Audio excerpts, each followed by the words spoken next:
welcome to our first episode of Anarchy. This will be the Prologue, year 495.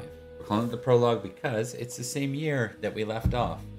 Why don't we go ahead and do some quick introductions, because we have not been here for a while, at least not in this format. We'll start with Thomas. Hello, my name is Thomas, and it has been a minute. I'm playing Sir Edrich, head of House Winterbourne Stoke. He's been having a very bad time, and times aren't getting better, it seems. With recent changes, there's going to be a lot more need for people as famously suspicious and, let us say, not very pleasant to be around because he's very good at sorting. Fair. We'll go next to Mark, playing Sir Florence. Hello, aka the Cat's Meow, and today I will be playing Sir Florence of Idmiston and the Baron of Axe, the blonde-haired nobleman, knight of God and of faith. He is well, he's known to be quite merciful, as well as quite proficient in his use of the spear. Awesome. And we'll go to Liam next, who is not playing a reoccurring character, or at least not I am now. so much. Yeah. I am now. Yeah. Hi everybody, I'm Liam, and for the first time as a player, or as my primary character, I am playing Sir Virgil of Durnford. I'm so excited for Anarchy, and I think Virgil is going to be a way better and way worse choice for leading Durnford during these trying times in different areas. So very excited to see where this is going to go. Awesome. All right, let's go ahead and dive in here. Where to begin? All right, so we'll begin where we left off, actually. Pretty close after. I think we might even begin in that same very scene, because I think that's important to go through.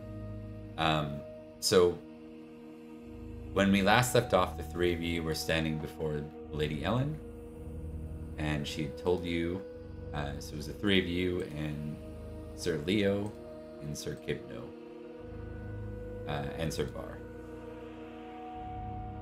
Three of the household knights. Lady Ellen informs you all that Rhodri has passed. Your Earl, serving since the time where you were wee lads, has now died from his wounds from the Battle of St. Albans. St. Albans was victorious in that you all managed to drive away the Northern Saxons and the Malahut King. You managed to kill Octa and Eosa in those bouts, but it was a heavy toll, and the poisoned, infamous feast afterwards basically saw to a realm of chaos. And we're in the immediate aftermath of that chaos. Rhodri actually looked to be in one of the better positions. Like Salisbury, if Rhodri had survived, would be in one of the stronger positions. But Rhodri dying and having two very young heirs, it doesn't really lend itself to a great starting spot. And that's where we'll begin. We're beginning with that in your mind, surrounded by all sorts of petty lords in every corner. You know, the value of being in Salisbury is that you don't have a coast to fight off raiders. The negative side is when the land isn't united, you're surrounded by enemies. So Indeed.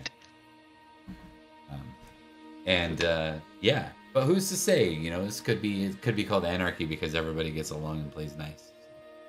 That's what I'm assuming. Yeah. Meh. We'll just start a commune, guys. But in this case, I believe it does run through Edric's head, all of this stuff, and the precarious position that everywhere is in. But something you said, Bob, also resonates within him. Salisbury United is really good, and places have been bled with people too young to fully take up stewardship of the land. They have stewards and rulers, and Edrich knows the Lady Ellen and does trust in her competence. But he is also aware that, let us say, a number of other knights would not at this point, so he is going to solemnly nod at the news of the death, hiding his true thoughts, which is, to the viewer, God damn it. Why don't we start with an intrigue test from all three of you? Oh, hell yes. Oh, I'm so excited for a completely different reason. Are you guys ready for this? Oh God. Hell yeah! Look at that!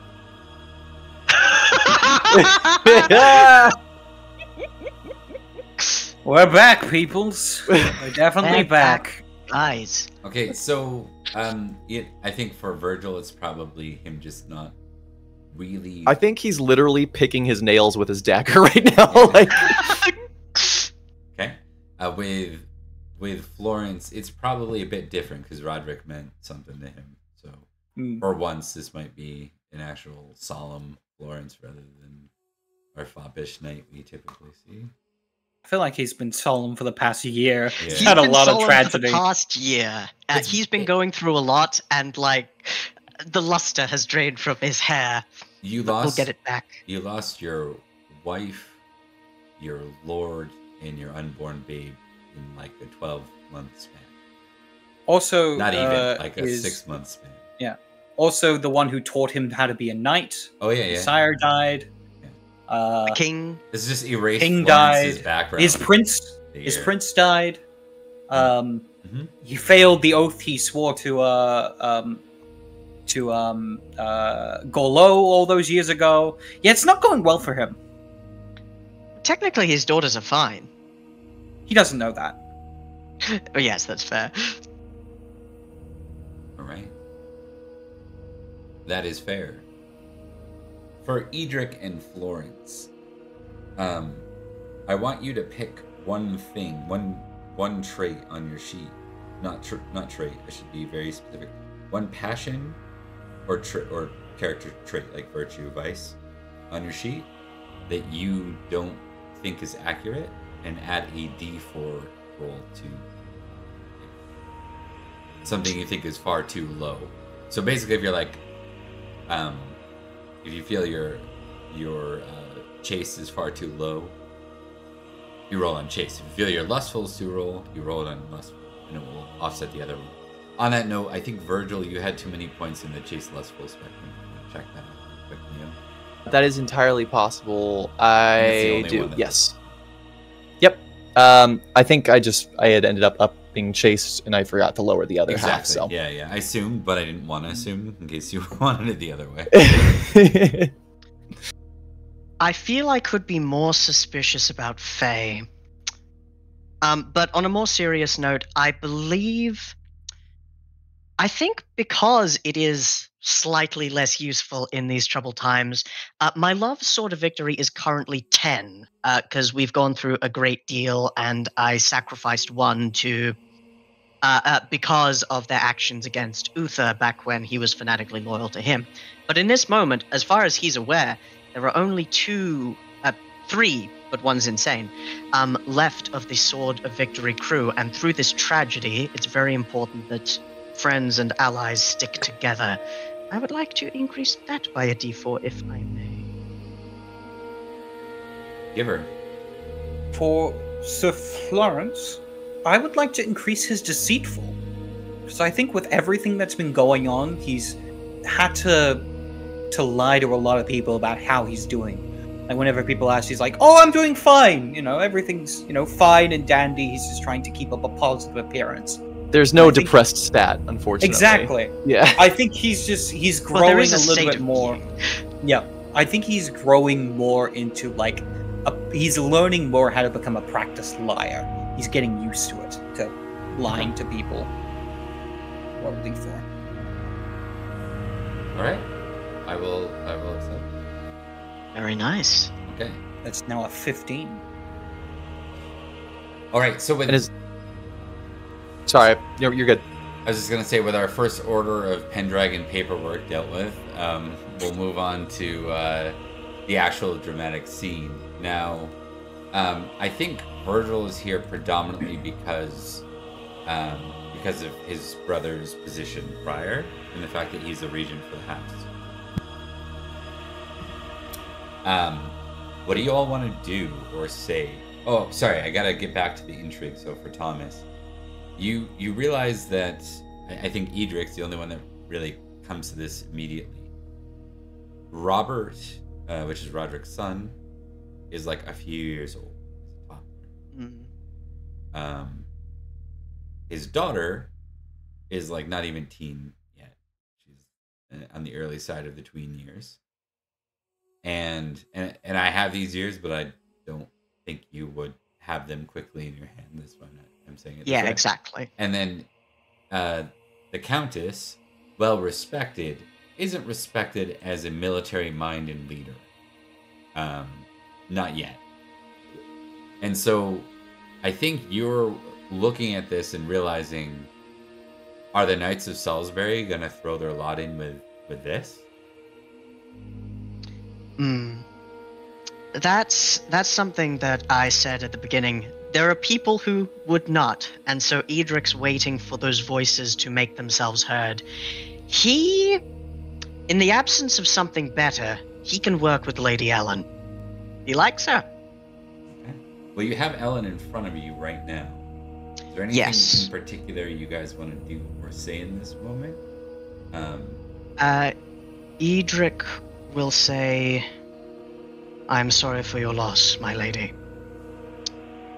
But I pledge my service to his heir.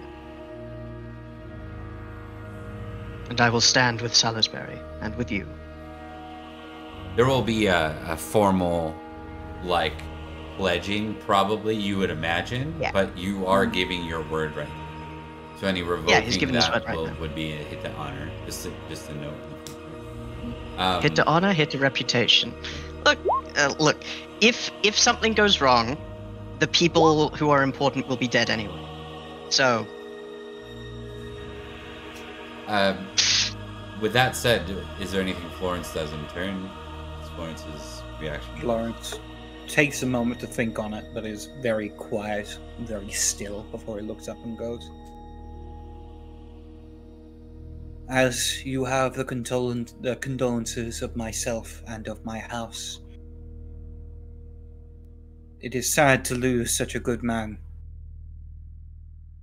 But we must also think for the future and begin to look towards securing the future of Salisbury for our future lord." Right, what is Virgil's interaction here? Well, you will see that in the chat I have rolled a prudent versus reckless roll. I do. I think when it comes around to Virgil's turn to say something, I think he'll kind of stand up and he'll go, "Lady Ellen, of course we feel the loss of your husband. Salisbury will never be the same, nor will it be as strong as it could have been under his rule. And while I will pledge my blade to your family, I think we should understand the realities of what threatens our borders now. It would be wise to ensure loyalties, to pledge a regent as well, to help the boy facilitate things to come. Someone who already knows war. Perhaps you could nominate a few names that you think would be worthy." Edric's like, he said the quiet part out loud in his head. He did! He so did. I think with that, Florence would interrupt and go, "With the death of many prominent figures within Salisbury, there are many roles that would normally be filled that are currently empty. It would be good to think upon who would be best to fill such roles to help support our new liege." Top seat comes first, though, Florence. Sir Bar, Sir Kibno, and Sir Leo look like they're already in the know on this, right? They are household knights of Roderick, so they stay here in Sarum. Odds are they got the news before you guys arrive. Sir Leo speaks up and he says, I've begun to develop a relationship with the boy. I would be happy to see him through his early years. It doesn't sound like an ambitious kind of comment from him. Remind me, Bob. I'm pretty sure that Sir Leo was with the three of us when we were awaiting to assault the castle with against Cornwall, right? Yeah, in Terraville. Oh, yeah. Virgil remembers this guy being all like, "I don't want to fight other knights." I think he's going to. I'm pretty sure he's gonna kind of lean forward and goes, "Aye, that is a reasonable choice, and yet, I think it's all within understanding here that we will be at war soon. Is war something that you can reasonably expect yourself to follow through with, Sir Leo?" We are knights, Sir Virgil. Sorry, I'm laughing. War is our calling. I'm laughing because Zach's in the chat and he said, "Don't you dare knight a baby." Don't knight a baby again. Don't do it again. Inside I think joke. with that, yeah, towards the tension that begins to build, Florence will neatly cut through it as he goes.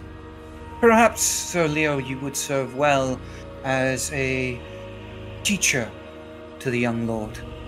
Perhaps he could become your squire when the time is right. He nods to that. Florence looks around to see if anyone disagrees with this idea.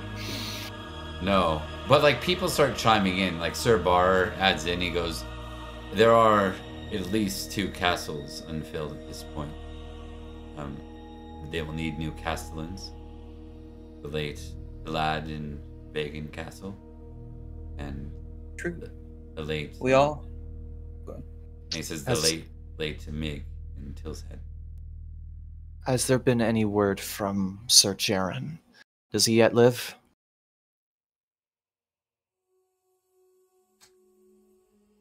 I'm just doing the math. Trying to find out whether or not. Yeah. Like, Maybe. Maybe. Possibly. yeah. We can always say that regardless word hasn't gotten here, if that's easier too, you know? Yes, we'll say word hasn't yet gotten here. I think that's a better description. So Ellen would say he has not been seen since the ambush from Eosa is my understanding. Pity. Then perhaps Could that's a use third him. castle as well. One thing that is certain is that if people have the men to hold the castles, they should. If things are as chaotic as they have the potential to be, we will be facing enemies from all sides. If we can hold the castle, a defensive position, we should. If we can't, we must ensure that our borders themselves are as strong as they can be. Castles are also valuable in the terms of securing alliances within our own region. As I'm sure you all know, there are plenty within Salisbury that may not be as welcoming to our new position. They may need extra assurance. As Florence says that, Edric's eyes are going to coldly scan the room. Are there any, whispers, hushed, or kind of people who look like they're going to... do I see the glimmer of ambition, violent ambition in eyes? Right now, you are amongst a small party of loyal knights and Virgil. I was about to say Virgil. No. Violent ambition, every knight here either has a famous honor or a famous loyalty lord, including Virgil. Yeah. Yep. Indeed. That's why I Famously didn't make a condition on that one. I was just joking when I made the first one, but also I mean, it applies. Virgil's not proven himself nearly as much, and also I like, depending on, like, there's no sign on Virgil that he would like assassinate somebody, but he's absolutely feeling like he should be in charge of something valuable here, and he is willing to kill for it. He won't assassinate, but he'll definitely fight for it, you know? I think with this, But yeah. Oh, you Florence should also bring up. We are also down the position of Marshal.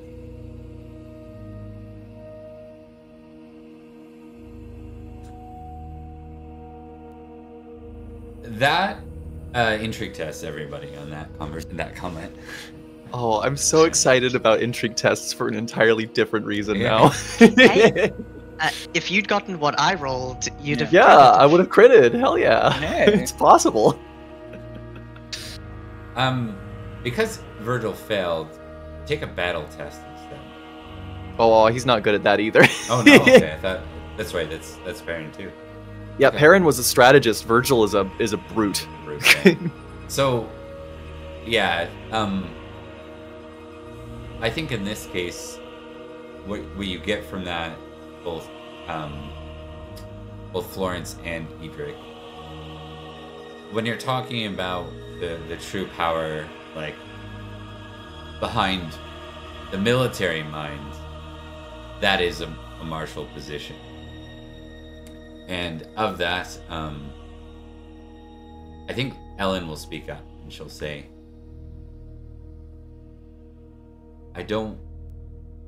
we need to get in proper order, as much as true. But I also don't wish to tarnish these moments of grieving for my husband, for the prince, for the king. By next spring, no, I think before that,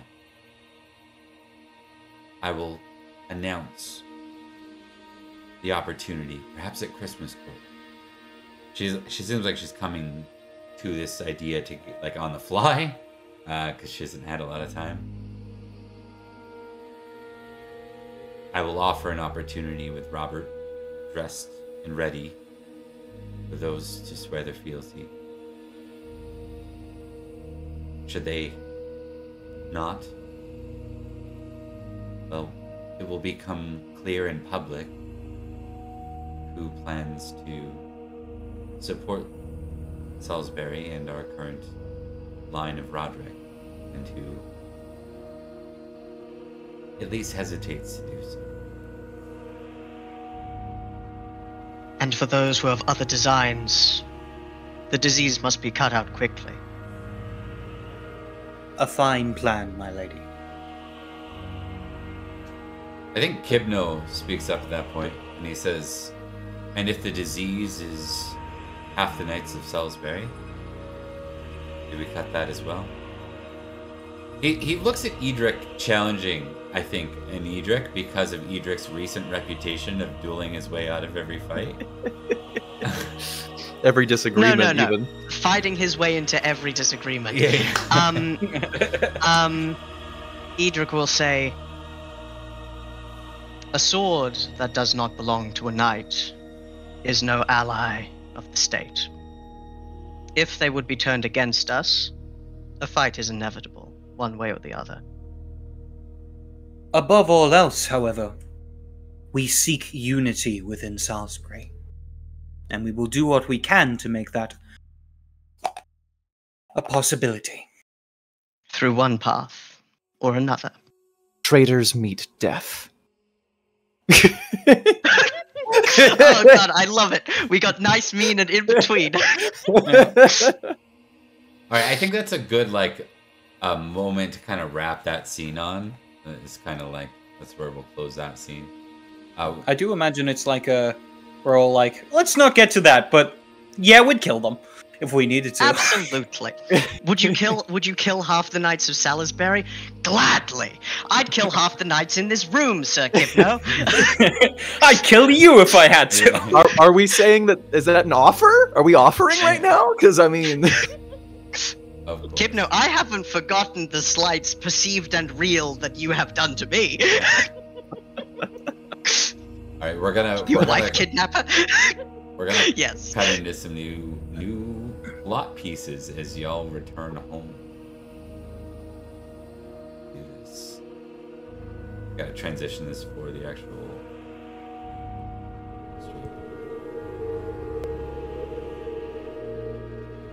Virgil's like Edric's anger translator. but the opposite? Oh no, right? Yeah, No, straight yeah. up anger translator. Yeah, you're absolutely right. He doesn't know it though. We're going to start in Durnford. Virgil, Oh. you get home, and we'll give you another intrigue roll. See if we can get that intrigue up to one success all game. I don't need it. That's fine. We're fine. We're fine here. People are acting really weird for some How are you? reason as you arrive. So true. You realize the do you have is Durnford a fortified manor now? It is. It's got a walls. It's got a decent ramparts and walls, and then also a moat as well. Okay, perfect. Yeah, your almost castle is feeling very quiet today. Cool. Yeah. Just how he likes it. Remind me. I kept one of my brother's kids, right? Or did I? Is he away doing squiring stuff? We haven't played that out. When you left, all the kids and your brother's wife were present, along with obviously you have your family here as well. Perfect. Then ignore I said anything in the audience. Yeah, Virgil, right in. He's got shit to take care of. I mean, he's not going to be doing anything, but he's got to tell people to do stuff for him. So you see a messenger that looks like someone of some sort of royal sort of he himself looks common born, but he looks like he's carrying something formal. Be like the equivalent of a postman, right? peasant, or is he a knight or a squire of some kind? Some kind of common born rider, maybe an esquire. Great. You have a message to bring? Out with it. He looks nervous. Yes. I'm delivering this on behalf of the late royal house of King Uther Pendragon, and in his stead, the Duke of the Vale, Duke Ulfius. How is Ulfius? Does he still draw breath? He does. He's recovering, back in his manor. Hopefully we can keep it that way. Your brother, Perin, his body was not recovered. What? And then he retrieves your brother's armaments and everything he had on him, and, including the inscribed sword as well? Yep. Ooh, interesting. But no body. I believe that the one in charge of the St. Albans mess says it's possible that his body was lost amongst the sea. A knight there, Sir Jaren, he dug himself for Perin's body for 3 days. We're not able to find it.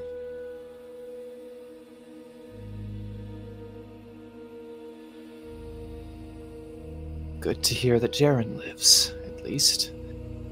Though, I hope he still has some measure of sanity, given the battle that he missed. Very well. Was there anything further? Nothing normal. Just these effects. He has, like, in the wagon, he pulls out his sacks of basically everything that Perin would have brought with him, but not to the feast, including the pieces that were with him on the feast that weren't, things he was going to be buried in. So they wouldn't have bothered to, like, remove, like, his clothing, but they would have removed. Yeah, anything that would have been passed down. Yeah. Heirlooms, that's. Virgil kind of grinds his teeth together and he goes, did you get your message directly from Orpheus or from the staff? His staff. Ah, pity.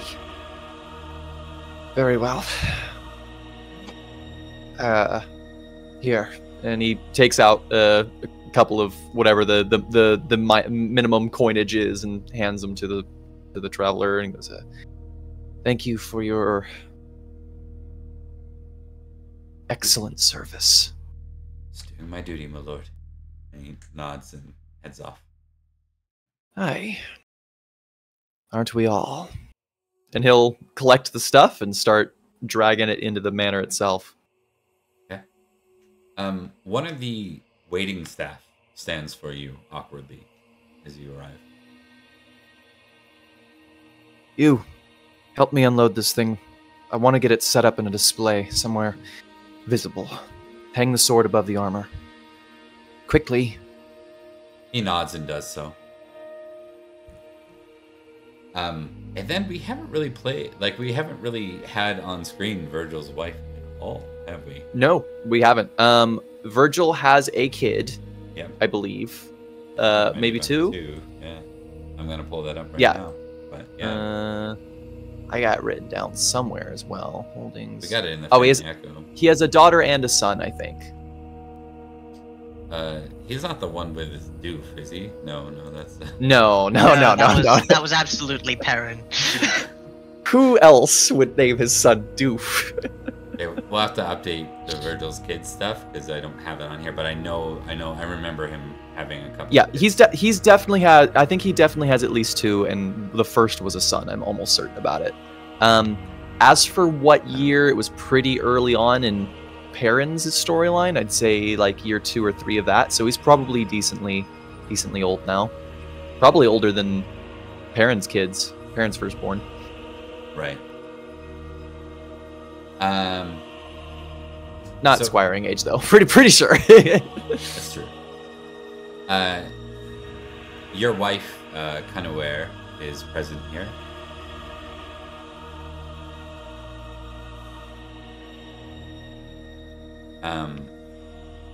She seems to be kind of.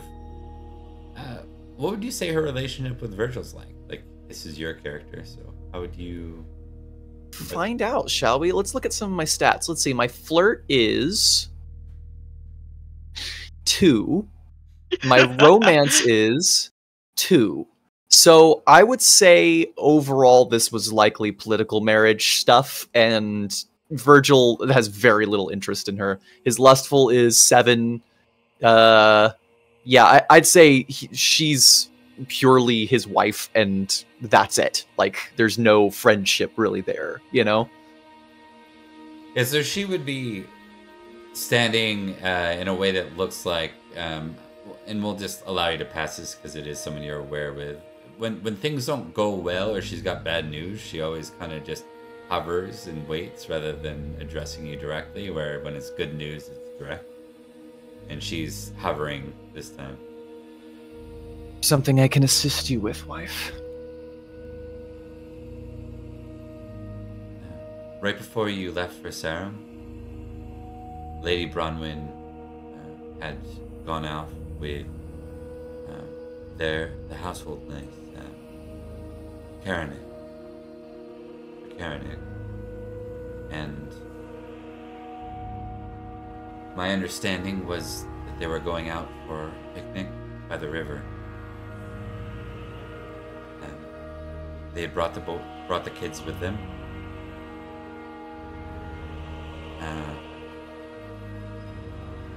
They never came back.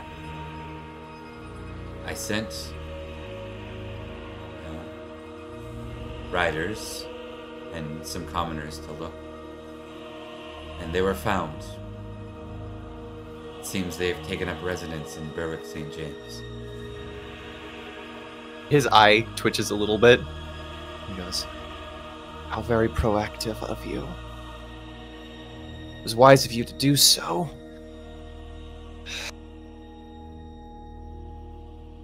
Very well. We don't have the resources to deal with that problem at the moment.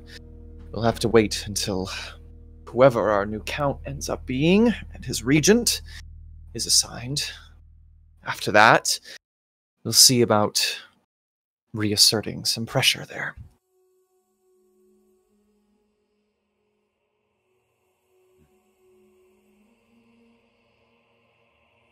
All of her children? All of them. Now, I think even though you're not an intrigue enough person, you know what? I'll allow you to do like justice in this case. If you want to test just. Oh, sure. I would love to test just, Bob. Yes, very good. Oh, wow. That is arbitrary. Does that still count? Yeah, I mean, surprisingly, this is one of those things where I think regardless of the reality of it, Virgil's left with a strong feeling that this is unfair. Like, this is unjust. Like, you're rightfully the regent. You're the one meant to be here. And those boys, if that boy's going to run this house, Durnford, he's got to be raised here. He's got to be raised by a knight. Exactly. By what more? Right now, she's supposed to be under my protection, and she bolted. And that is not... She didn't tell... Like, the fact that she didn't tell me means that she was running from me, and that is a problem. Yeah. Yeah. And you know that Berwick St. James, you know that much. You know that was the king's reward for Lady Bronwyn on behalf of Perin. Right? That was the place that was gifted. Yes. It was a dual thing. I don't think Virgil would know the full details, but it was also a way of getting Lady Violet removed as almost like a slight for marrying Brassius before Brassius ended up being head honcho of some stuff. Yeah. Exactly. And yeah, for Virgil, that was just a thing, another place that they might have someday. And now that shit's whack, he was going to absolutely be like, "Hey, give me that. I need that." You know. So now that there's more complications, he's pissed. It was already complicated enough. He didn't want to have to think about that stuff. So he kind of clenches his teeth and sighs, and he goes, "Thank you, dear. I appreciate your information. And it'll have to wait until winter, most likely. Or worse, spring."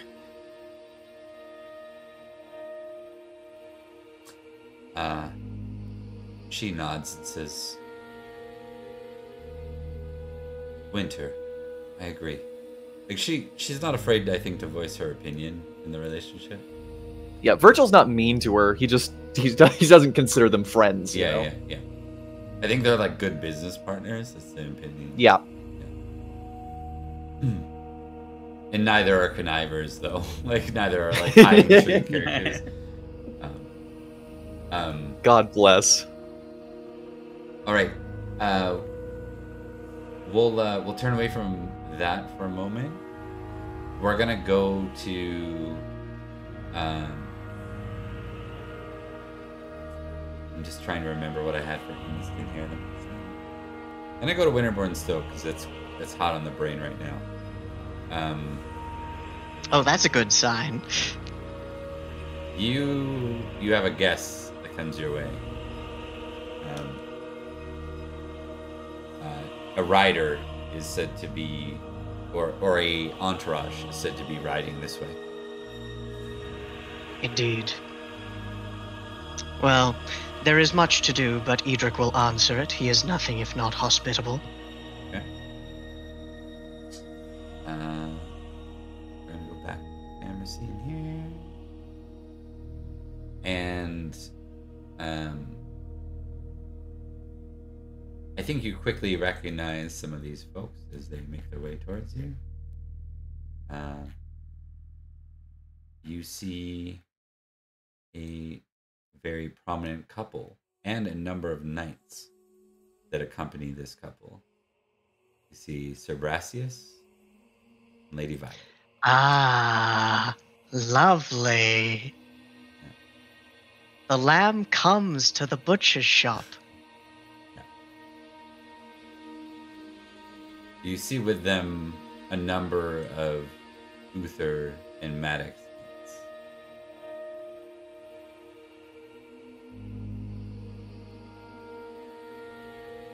Sir Brastius, Lady Violet. I confess I did not expect you.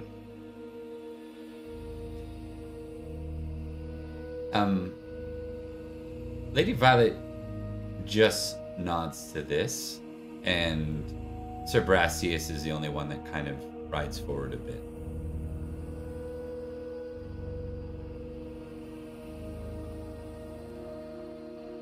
I know that matters are not settled between the death of your former master.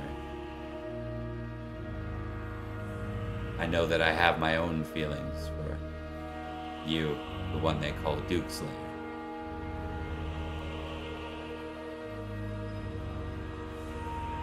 Word does get around, despite my better efforts.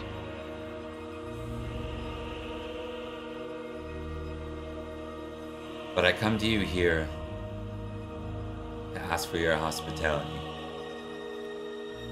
And while I could send my wife on her own, I think it's important, given our conflicts and our unresolved matters, that I do so myself. I will not be settling. Not until I find the right king.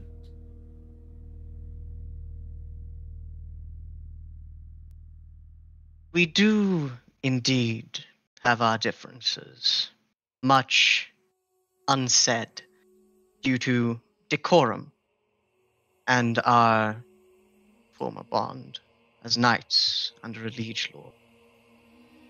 But now it is over, we have a different battle to fight. All right thinking knights do. You are welcome in my home. I am no assassin, and you will find my home to be as safe as I can manage it. He nods. I ask only for the Lady Violet and those that she keeps. It can be done. The winter will be hard. They always are. But we make do, and they shall want for little.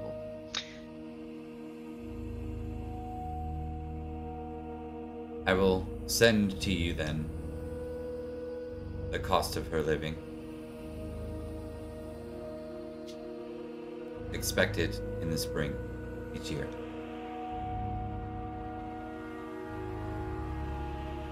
Very noble. But I must ask, what king do you hope to find?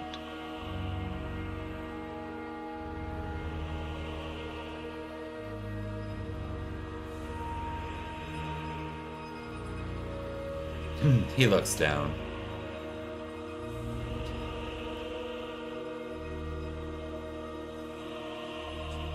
There are two that remain of Uther's line, though neither is known, and both believed to be dead. Arthur and Madoc's mysterious child. Yes. Failing that, I will live out the rest of my days as a mercenary. And I will bring the fight to the invaders of this island. No, he didn't say exclusively Saxons. The invaders of this island. Yeah, could mean a lot of things. Edrich will nod and say, come that day, success or failure. I shall be waiting.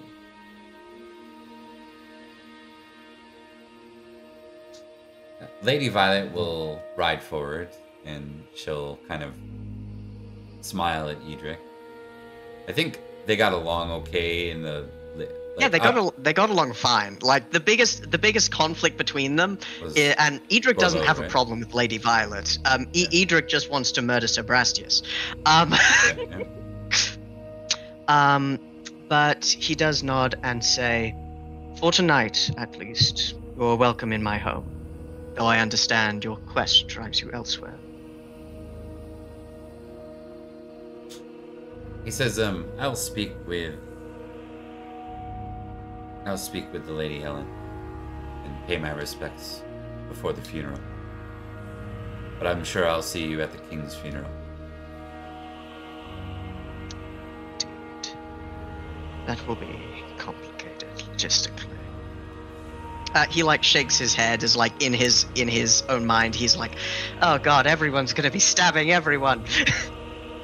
But he nods and gestures to the entrance to his manor and goes, "Come, we have quarters set up. Many rooms are unfilled as yet." Awesome. We'll skip to Idmiston now. Yeah. Oh, and I forgot to ask, Winterbourne Stoke, is it in fact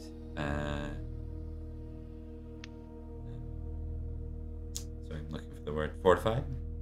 It is, in fact. I've got a Martin Rampart and a Palisade Wall. I took Perin's advice back in the day and used the money I got from just clocking everyone over the head and selling them to buy fortifications, which have already served me well and fought off one raid. Right. Okay, so we're gonna cut. I just want to say, I still have a Saxon guy in my basement that I haven't sold. That's true. I've still got Rattle Shirt. The second time he's been captured by Winterbourne Stoke. It's fair. And I think in Anarchy, even though we're setting the scene for this, we'll have those opportunities. Like, we're gonna be taking a very close view at Salisbury for a very long time. Indeed. There'll be lots of opportunity to catch up on the family side of the game, and it might feel a little bit more favored sons in that way, which would be pretty cool. Right, we're going to cut to Florence. Sir Cadfile's returned.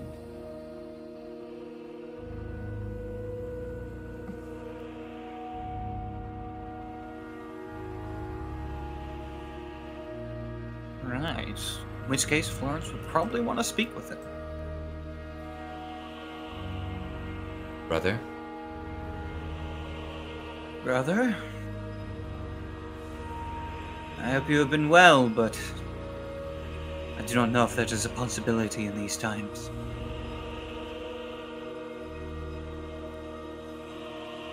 We will have this year to grieve. Then we must get to work. Yes. Yes, we must. Therein rides the question. What to do moving forward? With my uncle gone, I guess it's kind of left to me to help guide the family forward. And it does lead to some awkward realizations.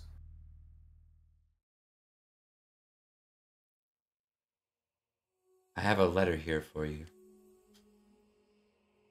And please, let's move to that before I speak of the next topic. Now you'll need to bring someone in that can read, unless you can read. Nope, he calls in his priest. Yeah. Your priest will read the letter for you. Mm-hmm. It's from the Queen. The Queen, what do we call it? Dowager? The late Queen. No, that makes she's dead. The widowed Yeah, Queen? the Dowager Queen. Dowager Queen? Dowager Okay. Queen, yeah. I was right there? Okay, I was guessing. I only hear that with Duchess ever. It says it's from the Dowager Queen. Lady Green. What does she have to say? He kind of reads through it. It seems here, her and her youngest. And then he looks, like he freezes and he looks to Cadfile a moment. Give me an intrigue test then.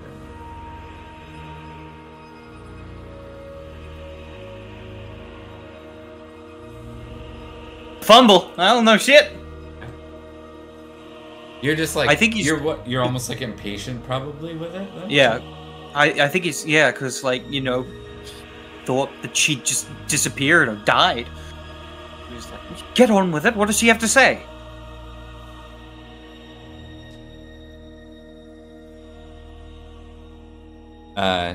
He says, well, she starts by asking that this information not be shared widely. It's about her location, Sir Florence. She recalls the oath you made to her in Tintagel. Sir Cadfile, could you wait outside for a few moments? I will call you back in to continue our conversation. Man just got here and you're already kicking him out. I see Yeah. how it is. I think Cadfile doesn't take that well, but he'll nod. Very well, brother. Because he delivered the letter too on top of it, and then he's literally your half brother, right? So he's like, there's so many reasons why he's offended by that. Hey, half brother, half love. You know what I'm saying? Yeah. Yeah.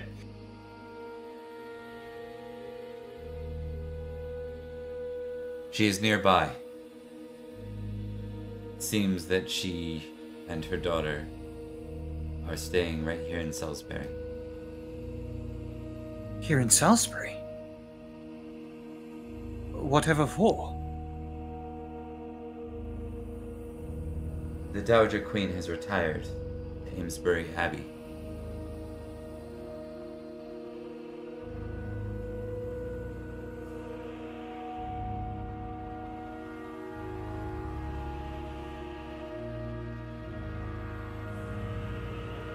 See.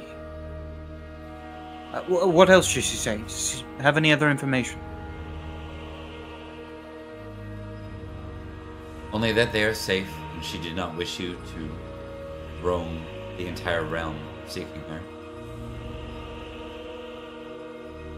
Yes. Certainly glad for our message. Otherwise it would have been an awkward hunt. Is that all she says? Any other requests or pieces of information? She kind of has it, like he hesitates, and she says something here.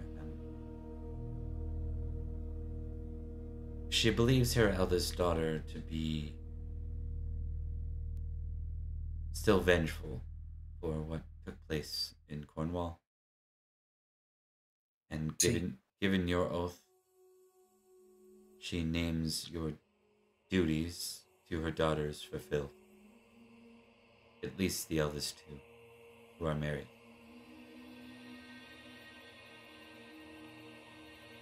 I understand that.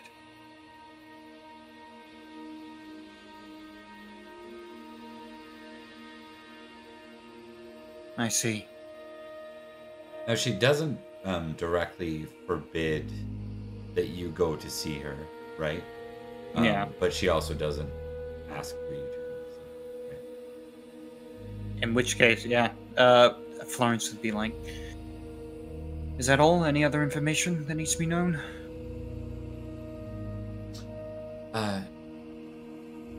No, my lord. But you should know that they've set the date for Roderick's funeral for this Sunday in Sarum. Right, of course. Yes, make sure everyone in the house is notified and ready for that day. And he just seems completely distracted, not really paying attention. He goes, burn that note. I'm going to be going out. Notify Cadfile, I'll speak to him in the morning. And with that, Florence just walks out of the room. And he would make his way to see the Queen. Poor Cadfile, man. I think we're doing great work, the three of us, honestly, so far. I think Doing we got great, this aren't in we? the bag. We got it in the bag.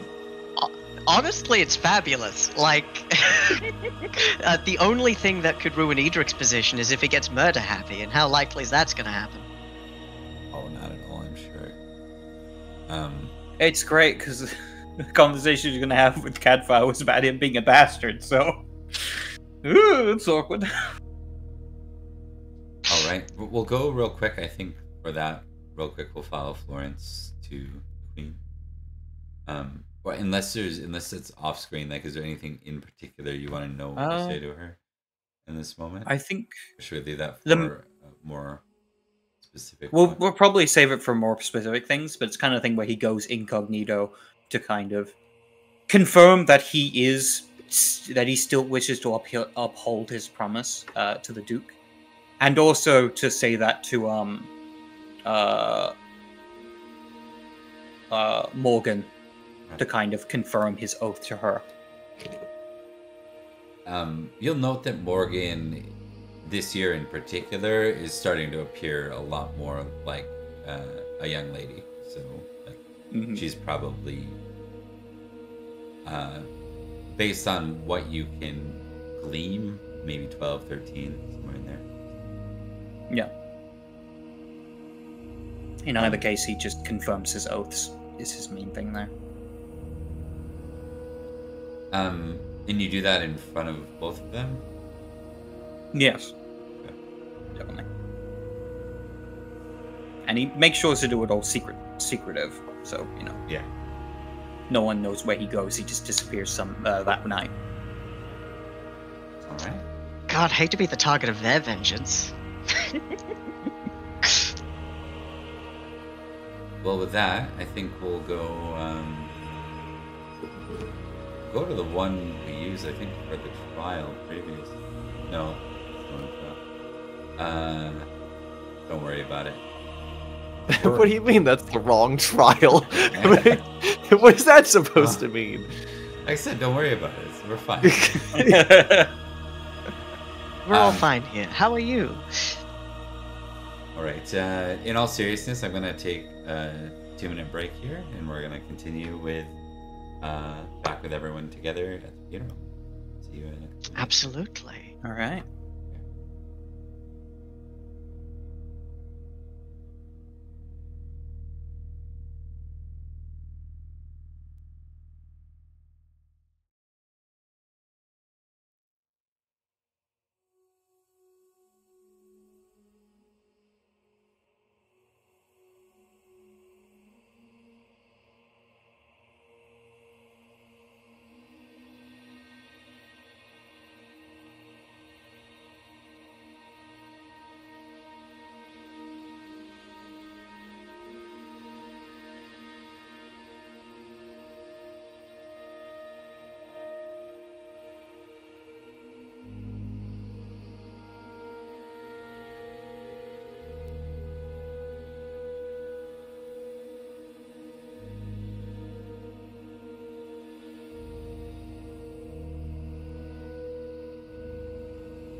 so glad that I Talking remembered about that Sir. Virgil's yeah, quote. Yeah, on the slide thing. It reminds me of life sucks, then you die. Life sucks, then you die. It was. I'm so glad that I remembered that it was Sir Leo that he said that too, because he would have been like, yeah, I guess that's fair. You can be regent, and then, but I remembered that he specifically had that conversation with that character, and I'm like, no, he's got a reason. He's good. Yes. Yeah. All right, we're gonna cut back right at the Roderick's funeral. We don't have to spend a ton of time in character, but it is worth glory, so I want you guys to be here for it. And there are some interesting things to know. There are a few faces here that some that one would expect to be here, and some that might stand out that you guys have met maybe prior. So, of course, the Lady Ellen's here. So is Robert and actually I forget the daughter's name. I'll remember it. It's just the J. I'll get it in a sec. Did you cut over the stream? Because it looks like it's still looking at Sir Virgil. It doesn't look like it's looking at Sir Virgil to me, but it does. I don't see the battle map up. Yeah, Okay, never mind. Yeah. Yeah, I'm not showing the battle. I'm not showing the map. That map's just for you guys to play with. Yeah, all good. It'd be easier I think- for me to do this. I think I was just delayed on my end. It's all good. So there are a few faces here that some that you'd obviously be familiar with, and some that might be stand out as, oh, what are they doing here? What's their business? There is Sir Statirius, who you've met at the meeting of the barons. This obviously isn't for Virgil, unfortunately, but like these. You know what, Virgil, you can make an intrigue roll though. Can I make a recognize roll? Yes, you can do either, or heraldry. Hell yes. Virgil's like, who are all these old people, and why do I have to listen to them? Virgil is still nearsighted, I will remind you. That is an established fact about him. That's awesome. Yeah, no such luck. Yeah, that's fair. Satirius is here. Duak is here.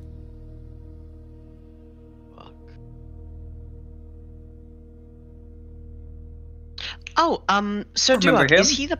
is he the poet? Yes, he was the one in the rap battle with the late herald of the king.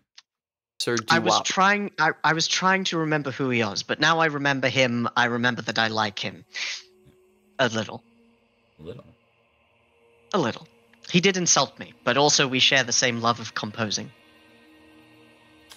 Fair enough. And there are amongst that, like pretty much everyone you would expect to be here, other than, of course, Darren is not here, which might surprise you or not. I'll leave that to your discretion. There is one other face that might stand out as someone that is here in his stead. Sir Jareth. Oh no.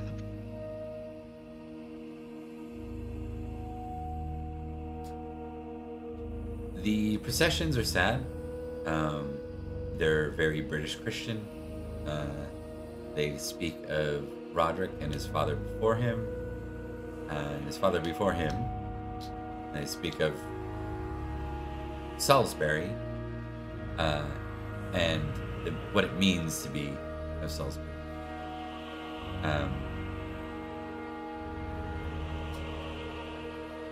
Is there anything any of you want to add to the conversation? Or to the, like, people are coming up now and speaking a few words about Roderick. No. Yes. That was quick. Edrich does have a quick thing.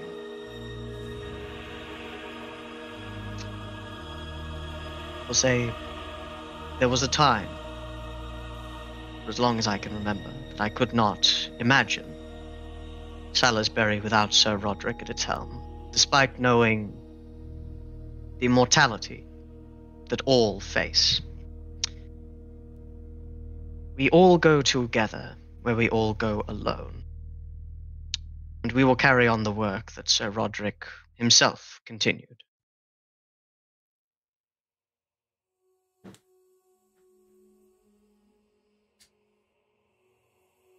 Anything from Florence?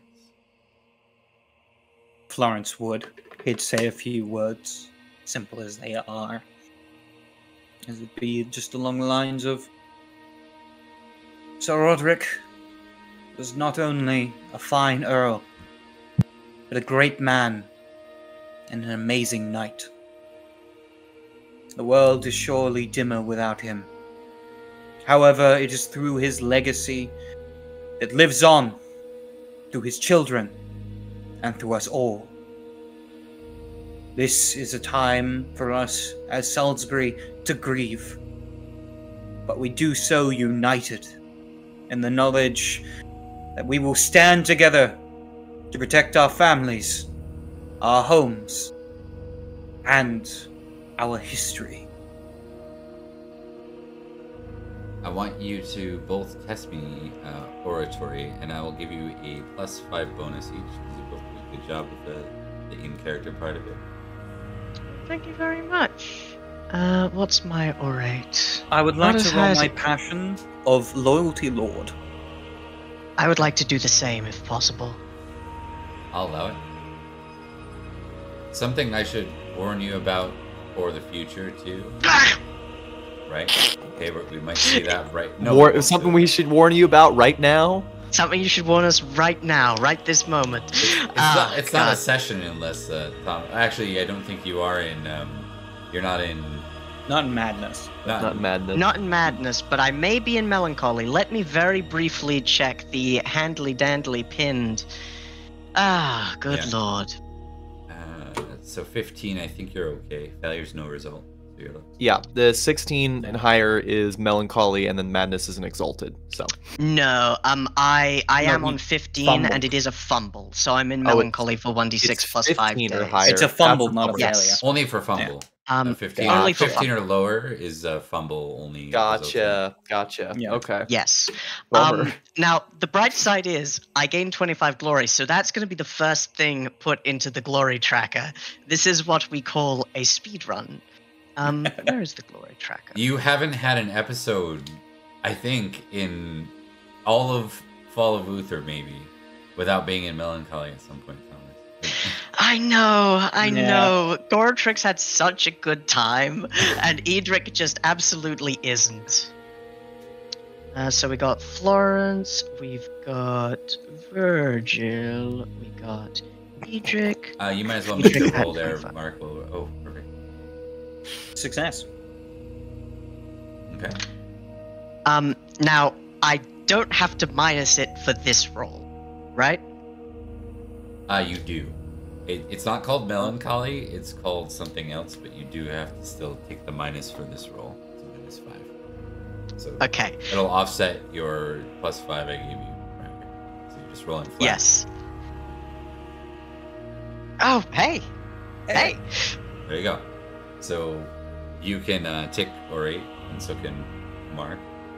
It's already ticked. I will lower my loyalty lord to 14. Yes, and then you do that too. What I was gonna bring up, and we didn't play with this enough, but if you succeed at a passion, so you're in passion, and then you fail the corresponding skill, you get what's called shock. And so shock results in immediate aging roll. Which, Ooh, that's rough. Ooh, wow. So it's like if you're in passion, so something we might consider when drawing passion is, am I going to, like, Go into shock if I fail is this. it worth it thematically? If this comes out, does that make sense to me? Can I even justify this? And it's like, if you can't, Yeah. maybe don't use it in that moment. Like, Indeed. you know what I mean? Yeah. Like, if it's Very going to be like, that backfired and I don't know how to use that, it's like, well, maybe don't use it for that one then. And I think that's the goal of that shock mechanic, is to try and keep you, not to punish, but to try and keep you to only using it like when it really matters. In extremely dramatic Hey. stuff, yeah. Hey, Bob. Do I strike you as the kind of person who is afraid of risk? No, not at all. I'm just noting it. Yeah. Yes, no, absolutely. So I think you, Thomas, it's after your orate that you just feel the weight of Rhodri being gone. Yeah. And And that line that he said, "We all go together where we all go alone." We are all going to die alone, and the road to getting there is going to be fraught with danger and with peril, and the only hope we can have is to leave our little circle of power better than how we found it.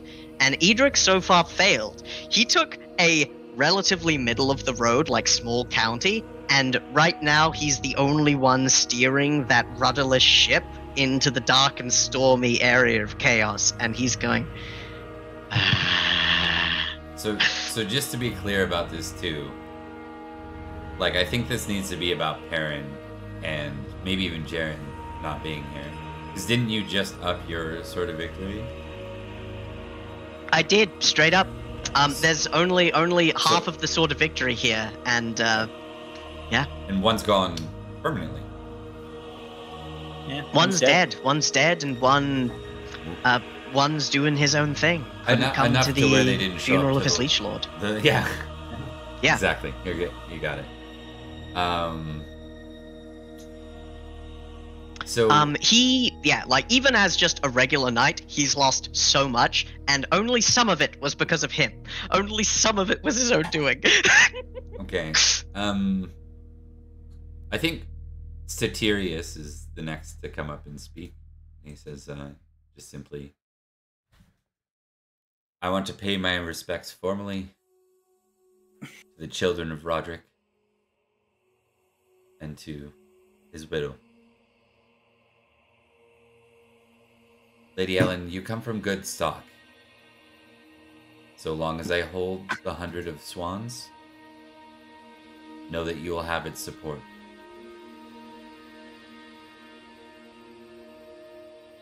So this might be new news to you guys, it might not be, but it sounds like this Statirius guy holds one of the hundreds of Salisbury.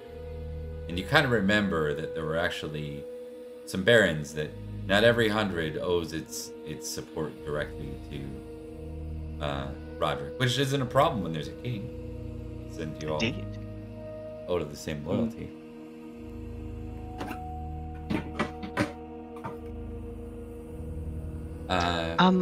I have a very quick question. Yep.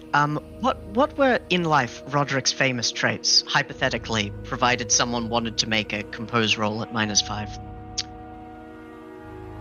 You want to know his famous traits? Yeah. I don't think you're gonna be able to do that right now. Yeah, not right now. Yeah. He was a vast supporter of Uther, famous in battle, and famous at hating Saxons. Uther's last things. Yeah, wipe away the first one. We don't need to worry about that. We can probably ignore the racism. Ignore the racism. No, it's alright. I forgot where we were. Okay, so that's 25 glory for all of you if you want to mark that in glory this game. We got some glory stuff to figure out for Virgil shortly. So for now, we'll just mark your game stuff.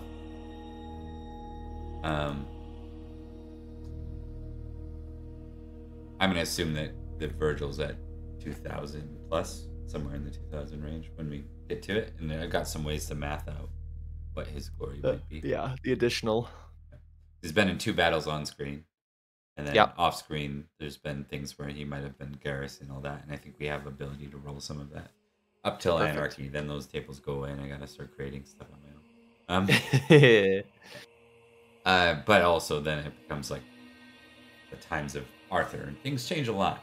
So, is there anyone important before we close the scene that any of you are looking for or looking to speak to directly?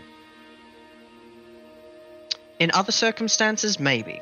In the current circumstances, no. Edrich is keeping to himself, fully embroiled in the melancholy for 11 days.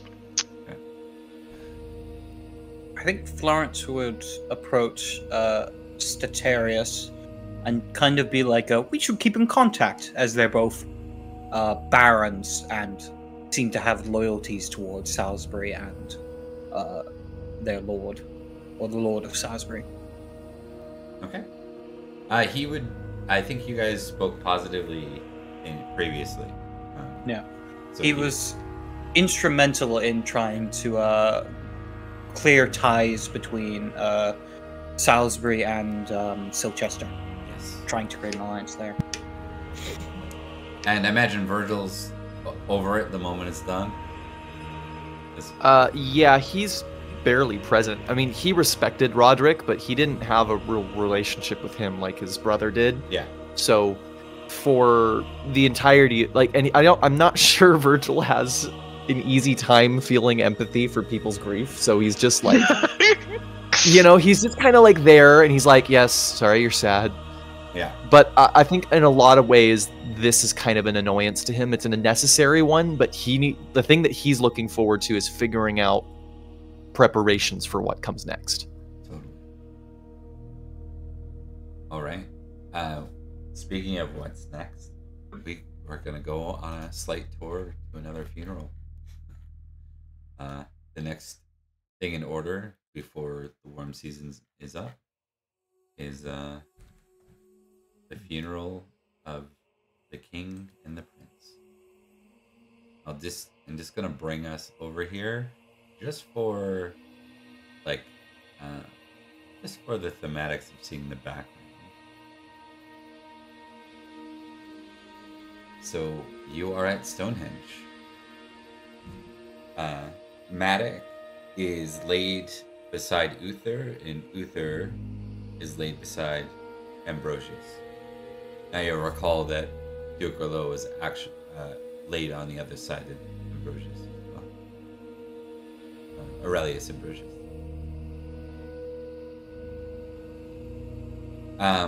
There aren't, you've been to, no, you haven't. Yeah, you have. You guys have been to kings, like both in character, like even if you were younger, you would have gone to the king's funeral.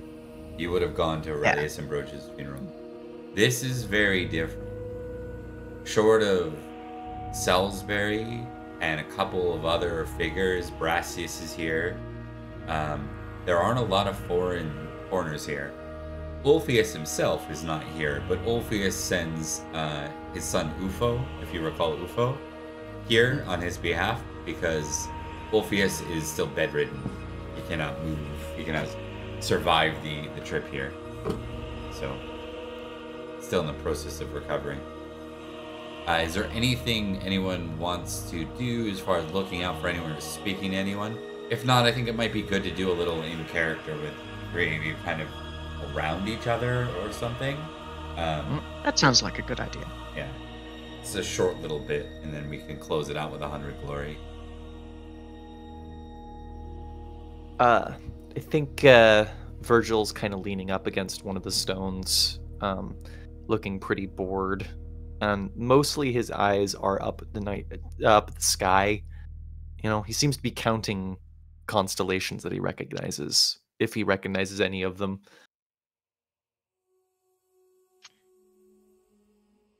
Edrich himself is there. Presumably it's 11 days later. Yeah, it is. Yeah. So you're off the melancholy now? With his arms folded behind his back, looking around, and it is very much deserted, but in comparison to Aurelius's funeral, how deserted is it? Are we talking half, quarter, 10th? Sorry, what was that? In comparison to Aurelius's funeral, how deserted is this, to speak of? Significantly. So, the entire Supreme Collegium, almost all of the Supreme Collegium were present for Aurelius, and priests and saints from everywhere. This is predominantly Salisbury, some of Silchester, a little bit of the Duchy of Cornwall, maybe some of, I guess all of Ulfius's lands. And then not anything really beyond that, actually. There's not any familiar faces beyond that. Edrich is going to stand there, arms folded behind him. Perin and No, not Perin. Sorry, that's Perin's instinct. Hey. Edrich probably imagines in seeing the same sharpness in jawline, but does say to Virgil and Sir Florence, "Funeral of a king, and naught but a quarter of the lords of the land appear. They are busy elsewhere, and I do not need to imagine what they are planning for." The end of Uther represents the end of an age. There are no more Pendragons to sit upon the throne. I hate to say it, but I wish we had skipped as well. Every moment that someone else is elsewhere planning, and we are here, is an advantage that they have over us. Our position, where we are in Salisbury, we have a few neighbors which can take advantage of our absence, but winter comes soon. With winter, we will all be within our castles, building up what we can. That is the main leveling ground. If you say so, Edrich. Don't forget, the Saxons are more clever than they've ever been before. And it's not going to be long before they realize the chaos that's going to be in the wake here. We might have to be fighting more than one front. They still hold the southeastern shore, where they sacrificed man, woman, and child.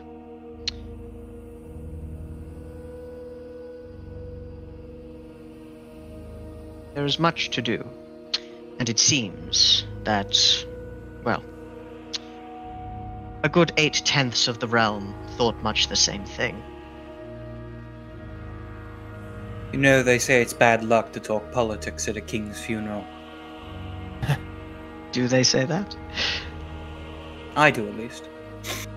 What politics? There's no governance left.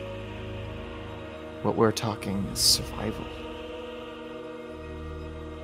No. What you're talking about is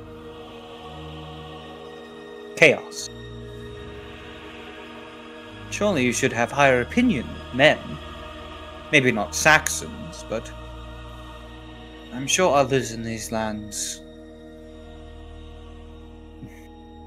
No one wants to see everything fall to bloodshed and warfare. We barely have enough men to fight battles these days, much less a war. And yet it will. Mark my words, Florence. You'll see. Perhaps. But I speak of this.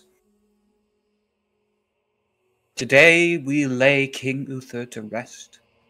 No matter your thoughts of him, he was still the king of Logres.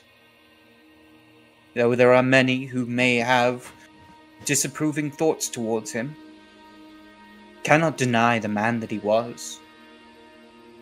Indeed. Relax, Florence. I don't have the same distastes my brother hid poorly. To me, he's just another corpse, one way or the other. But he was our king, valorous and mighty. Perhaps more of a warlord, but a king nonetheless. I'm sure if you continue to sing his praises, he'll appreciate it from in the ground. I do it not for King Uther. I do it for the people. It is the case that with his death, so too dies the dream that Merlin and the Pendragons tried to push forward. One realm, one king. Now it is one realm with many. I wish I could believe in your vision that men are better than this, and none of them want to make things worse, I should hope. But they will attempt to impose their own order, and nothing is more chaotic when not try to do so. I will say, Sir Virgil, it is a refreshingly pragmatic view that you hold. If, perhaps, were it more crowded, I would caution you about saying such. Look around. Doesn't seem like too many people here cared for the Gold King. Like I said, sooner or later people are going to realize that the man was just a corpse. No offense, Sir Florence. Perhaps you should think about holding your tongue, Sir Virgil. I speak out of turn. Forgive me. You do. Let us not quarrel in the funeral. For indeed, there is much to do, and decorum is important. But That is perhaps, true enough. if one might make comparisons, perhaps indeed that is what others thought. Perhaps this is what the funeral of a warlord looks like, rather than the funeral of a king. In happier times, perhaps more will show deference. But those must come first, and we will not see their like for some time. True enough. Not until Salisbury is secure.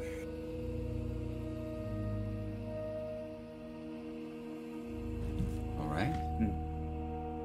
Anything else? Is that a good kind of like moving off point? I think that's perfect, yeah. Yeah. Okay. Oh, Virgil is really starting to get on Florence's nerves. It's so funny too, because Virgil actually has a way higher opinion of Uther than Perin did. Yes. Yeah. He just doesn't give a shit about talking about this stuff. It's Like, it doesn't he's matter dead. to him. We don't need to keep talking about it. We gotta move forward. Yeah, he's a corpse. But no, Edric's definitely picking up on, because like Edric was like, okay, yeah, Perin's definitely anti-Uther, like to the point of him being dangerous. But is also picking up on Virgil, like, wow, Virgil does not know how to read the room, and this is Edric talking. It's absolutely lovely. It It great. is fun. I'm having so much fun. I'm very much enjoying the different vibes. It's a lot of fun to play with. To Yeah. Edric, Virgil reminds him of like a much more bloodthirsty, less friendly Goratrix. Okay, I'm gonna put us on break for our break Yes. too, and we'll come back here very shortly.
We're back. Hello. And we start tonight, or this particular scene. Sir Perin. Nope. Yep. Nope. Oh, Oh! Oh! yes. No. He knew what he was saying. Yeah. Oh no! Yes, sir. You found yourself weak and completely confused. You watched as a man took his shovel. You heard the clinking sound. Then you watched as the commoner pushed a fallen mercenary knight inside. Funny enough, it just happened to be a mercenary knight that you remember seeing on the battlefield, riding beside you that day. A mass grave for all those who had no one to claim their bodies. Lucky for you, your body was put in a pile to be retrieved by the proper lords and those with households, those with families that care about them. You're not dead. How weak do I feel? Let's start with a con roll, -10. Ooh. The odds are not good, fellas. And yet I live. You seem to be moving right now just off of force of will, and you remember that feeling because the last things you remember, bits and flashes from the infamous feast. You remember Lady Gwynedd, her body slinking, almost worming over yours. Everyone collapsing around you, choking, dying. You remember the taste of something not good, to be honest. Not that it matters when you're choking on your own blood. And then, in the next few moments, you heard her words, her only word. She commanded you to live. First thing, Perin tries to claw his way out, and for a moment he's forgotten that he's missing his sword arm. And upon remembering, he forces every ounce of strength that he has into his other arm to try to pull himself out of the pile of bodies, to claw himself free. And when he eventually does make it out, he tumbles into the mud and tries to force himself to sit first.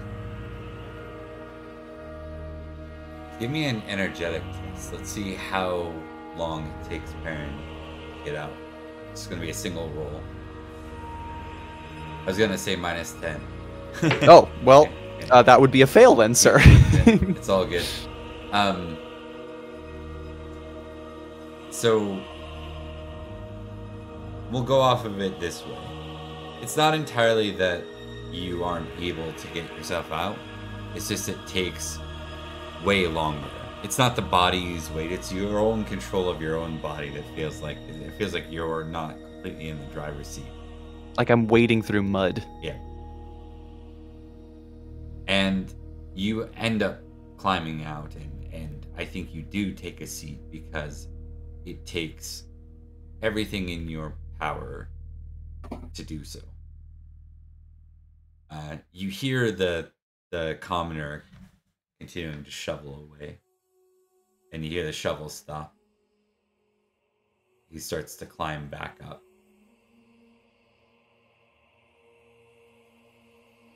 When he gets to the top of, back to surface level, he kind of steps up. He doesn't notice you at first, and kind of looks around. Do you want to draw any attention to yourself?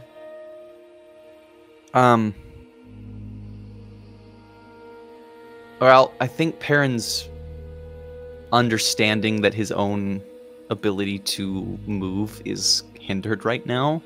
He wants to get away without being seen, but I don't think that will be possible for him. Especially if he's moving at a -10, his dex is already pretty low. So I think what he's going to try to do is try to force himself to stand and look as eerie as possible.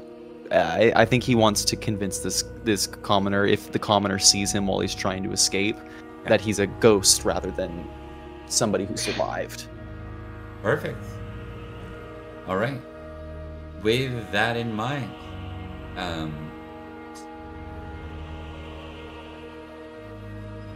I don't even think I'm gonna make you. You know what? What would I give you? Wouldn't be intrigue, would it? One more for the road? You know, why not? Why not? Yeah. Why not? Am I still at a -10 for this, or? Considering the circumstances, I mean, I don't think so. I think this one's a nice and even flat. Yeah. All right. You see the man drop his shovel. Or no, I already exclaimed that he left the shovel down. But you see him just freeze. And it worked better than you expected. He like screams out in the air and starts to run for the walls. Like starts to run for Albans. Because this is on the outside of the Motte and Bailey. Did he bring a lunch with him? Oh, that's a good question. I think he would have some kind of food. I read somewhere recently that they used to serve like a whole bunch of salmon. Like that's all they gave people, like commoners in England, was salmon, because they literally didn't have to have any vegetables. It's like salmon and turnips maybe, and that was about it. So, and turnips took a lot of effort, right? Salmon were pretty bountiful in the rivers, and I think that's why the common folk got them. So, yeah, he has some salmon with him. That he's Perin's just gonna take that with him, and then he's going to try to get as far away from here as possible. Does not matter what direction. Doesn't matter like if he thinks he can make it very far. He just needs to not be here anymore. As you head over towards the food and you look on the ground, you notice that it's very muddy. So you're kind of like not stomping through, but you know, you're squashing through mud. Give me an awareness test. I are okay at that. That's a fail. It's fair. All right. You reach for the food. What's next? After grabbing the food, any direction that's not here. Okay. Just leave, like, stay off the roads, head into the forest if I can, and just, like, wait until I can recover a little bit more and then figure out a plan. Okay. Give me a D4, good sir. I love D4s. 4. That's a 4. I hope that's the good one. Yeah, right? I know. Okay. You're making for the nearest forest you can. Correct? Yes, I think he's just going to go until he collapses, essentially. And when he collapses, he'll rest, and then he'll eat. Okay. Give me an energetic test. I'm going to give you that -10 again, obviously. As you push through here. That's another failure. You make it to the tree line, at least. But you're like, you're crawling at this point. Now this is, I mean, this isn't like 100 feet. This is like, you know, a couple of kilometers, like almost a mile. it's some distance. Yeah. Yeah. Yeah. Sorry, go ahead. No, that's all. He's just going to until he passes out. Basically, he's going to try to keep going, even if he has to crawl. I need an awareness test. Hopefully I'll pass this one. No, sir. He's still going. He's unaware of whatever magics are availing him. So pushing on. You're pushing on through, and as you're kind of crawling, the memories of what took place start to fill your mind again. You remember everything, really. But it kind of comes in a bit of a flood. You're forced to deal with it all at once. As it's all coming, he keeps trying to crawl, and his cheeks start to get wet from tears, and at a certain point, he just starts screaming, just a guttural, deep inside him cry of rage and sorrow and despair. It all comes out as he's still trying to force himself forward. Okay. I need a test here. or I need a decision. Okay. And All right. I'm gonna let you decide which. Uh-huh. And we'll give you. Let's start with an awareness roll again, and more. Okay. Hopefully you will get to tell me the thing you want to tell me here. Come on, Perin. That's a critical awareness, baby. It only took me 3 tries. 10 glory to Perin. Oh yeah! Cheers. All right. That's so silly. What a silly little guy. Okay, so what I'm checking here, I'm trying to think if there is even one that would cover this. And it might not be.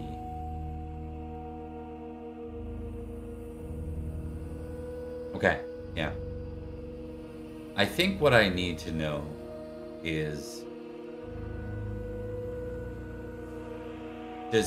even though it didn't go as Perin had planned, given everything, given where this is at, seeing the massive corpses and everything else, is there a pride to the fact that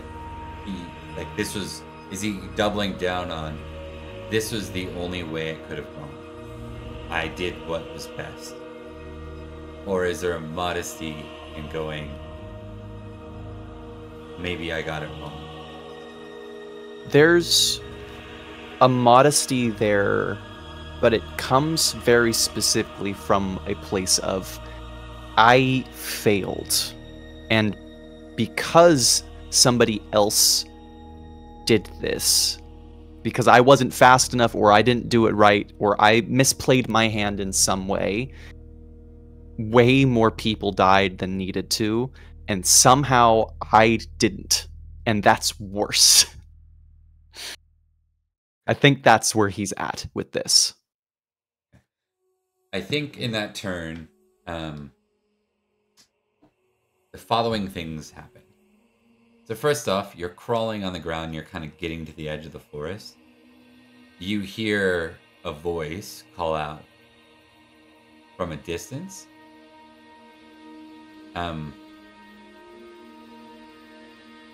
You're pretty sure that a rider is riding your way.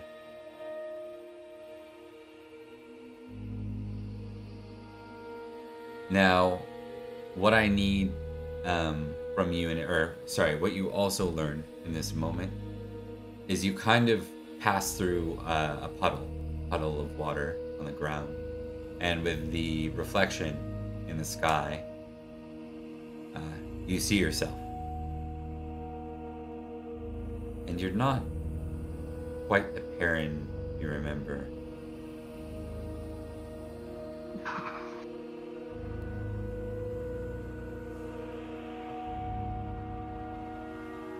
I need you to test modest versus proud.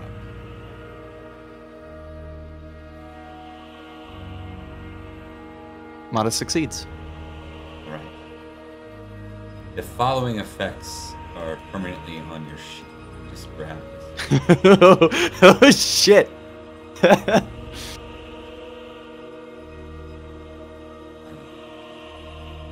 how's that appearance score looking, Perin?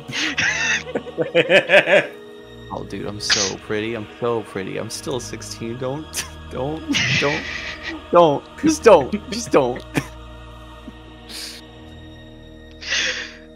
Your vengeful score remains as it is. Mm-hmm. Your selfish score is now 15.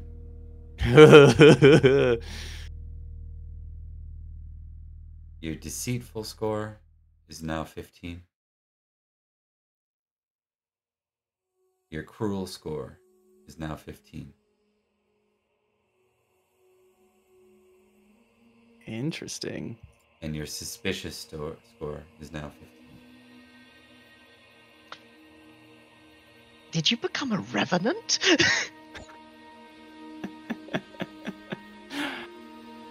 I will neither confirm nor deny my status as a revenant.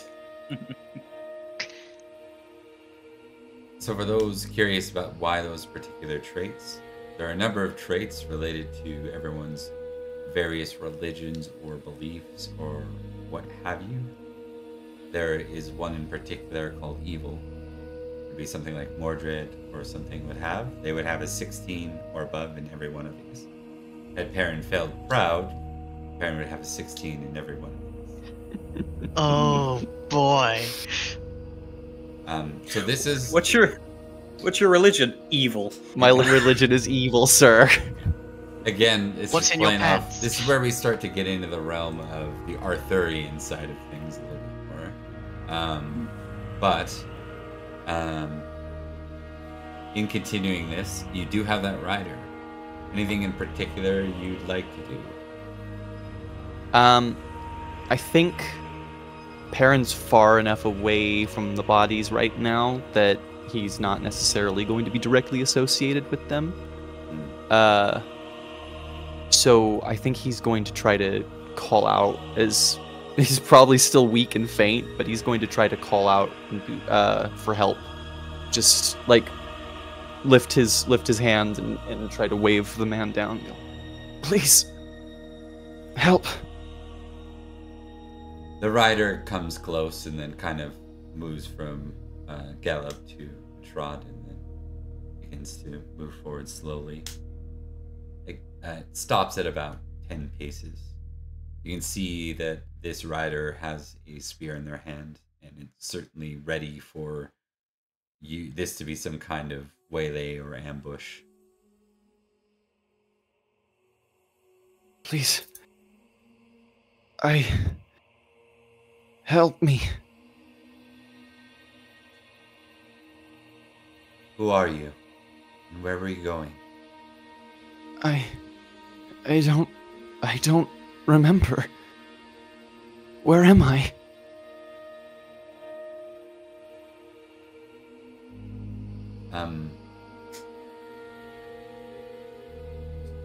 Everyone has a dialect that makes them sound a certain way. You speak Cymric, and so does he. I'm gonna Probably not a Saxon. I don't look very Saxon. I'm gonna give you an intrigue roll -5.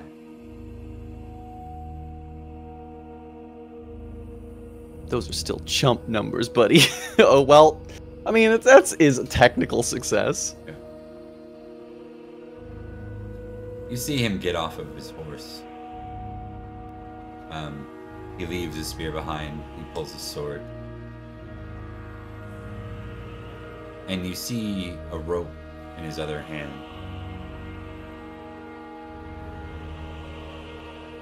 You see him toss it to you. And you realize as he tosses it to you, it's tied in like almost like a noose. Interesting. Perin will reach for it, and he's going to grab it and try to use it to help pull himself forward a little bit, up a little bit more. You seem dressed like a noble. Did you fight in St. Albans? I don't remember. And he will, like, kind of move his arm in a way that makes it clear that it's not there anymore, his right arm. And he goes, I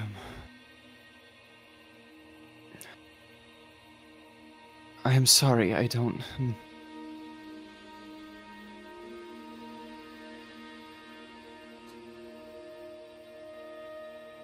All right, then. He smiles. You gotta be worth something.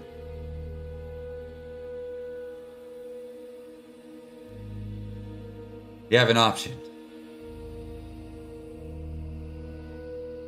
You can get on this horse, me. I can take you back for ransom. Or I can kill you here, right now.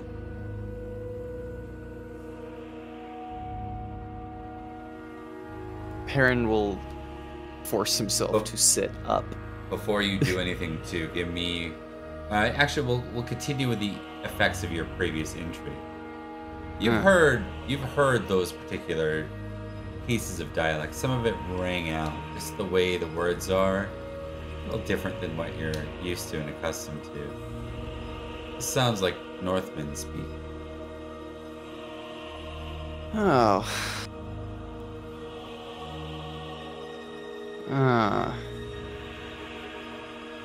Northmen as in Saxon North?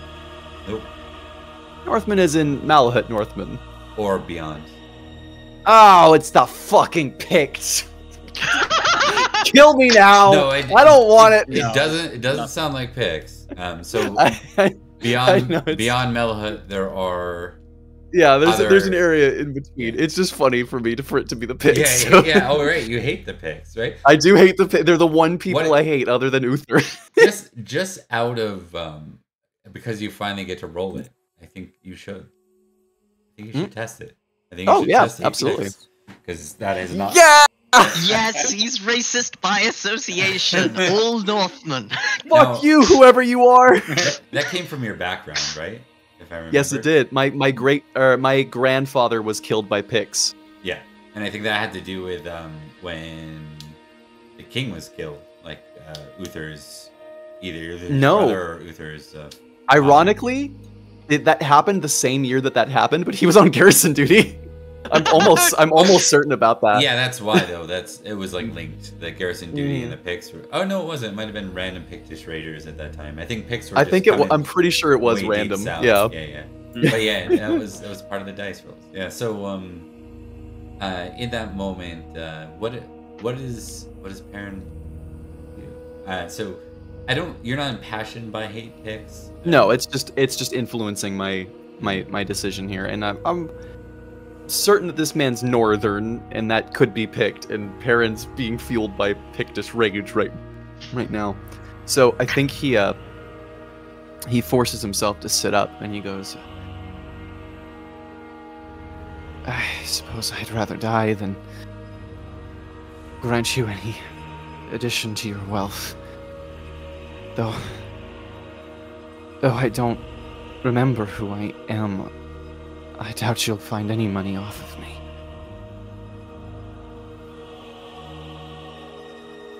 He shrugs.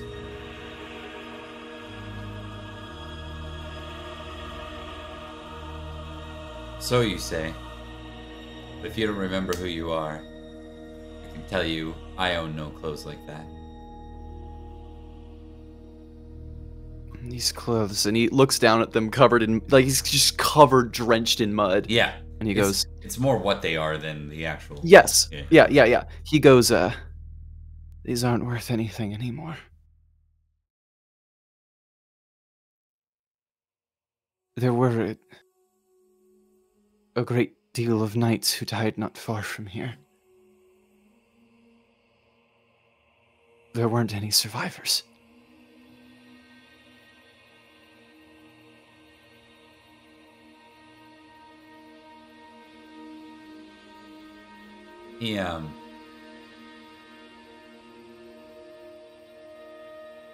He shrugs.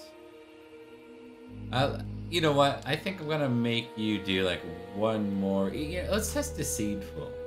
Have me roll all you want. I'll roll everything you want. I'll test my new Deceitful. Hell yeah, baby!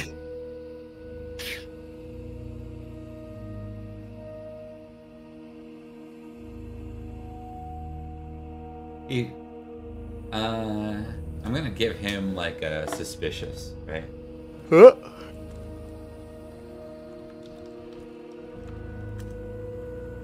undead superpowers. Bite his head off. Yeah. He shrugs. I think he buys it. He's like, you're becoming more effort than it's worth. He says, all right then, you're not worth anything. Like, goes to get back on his horse. Wait.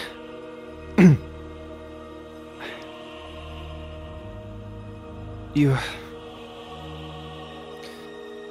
Where are you going? Meadowhood.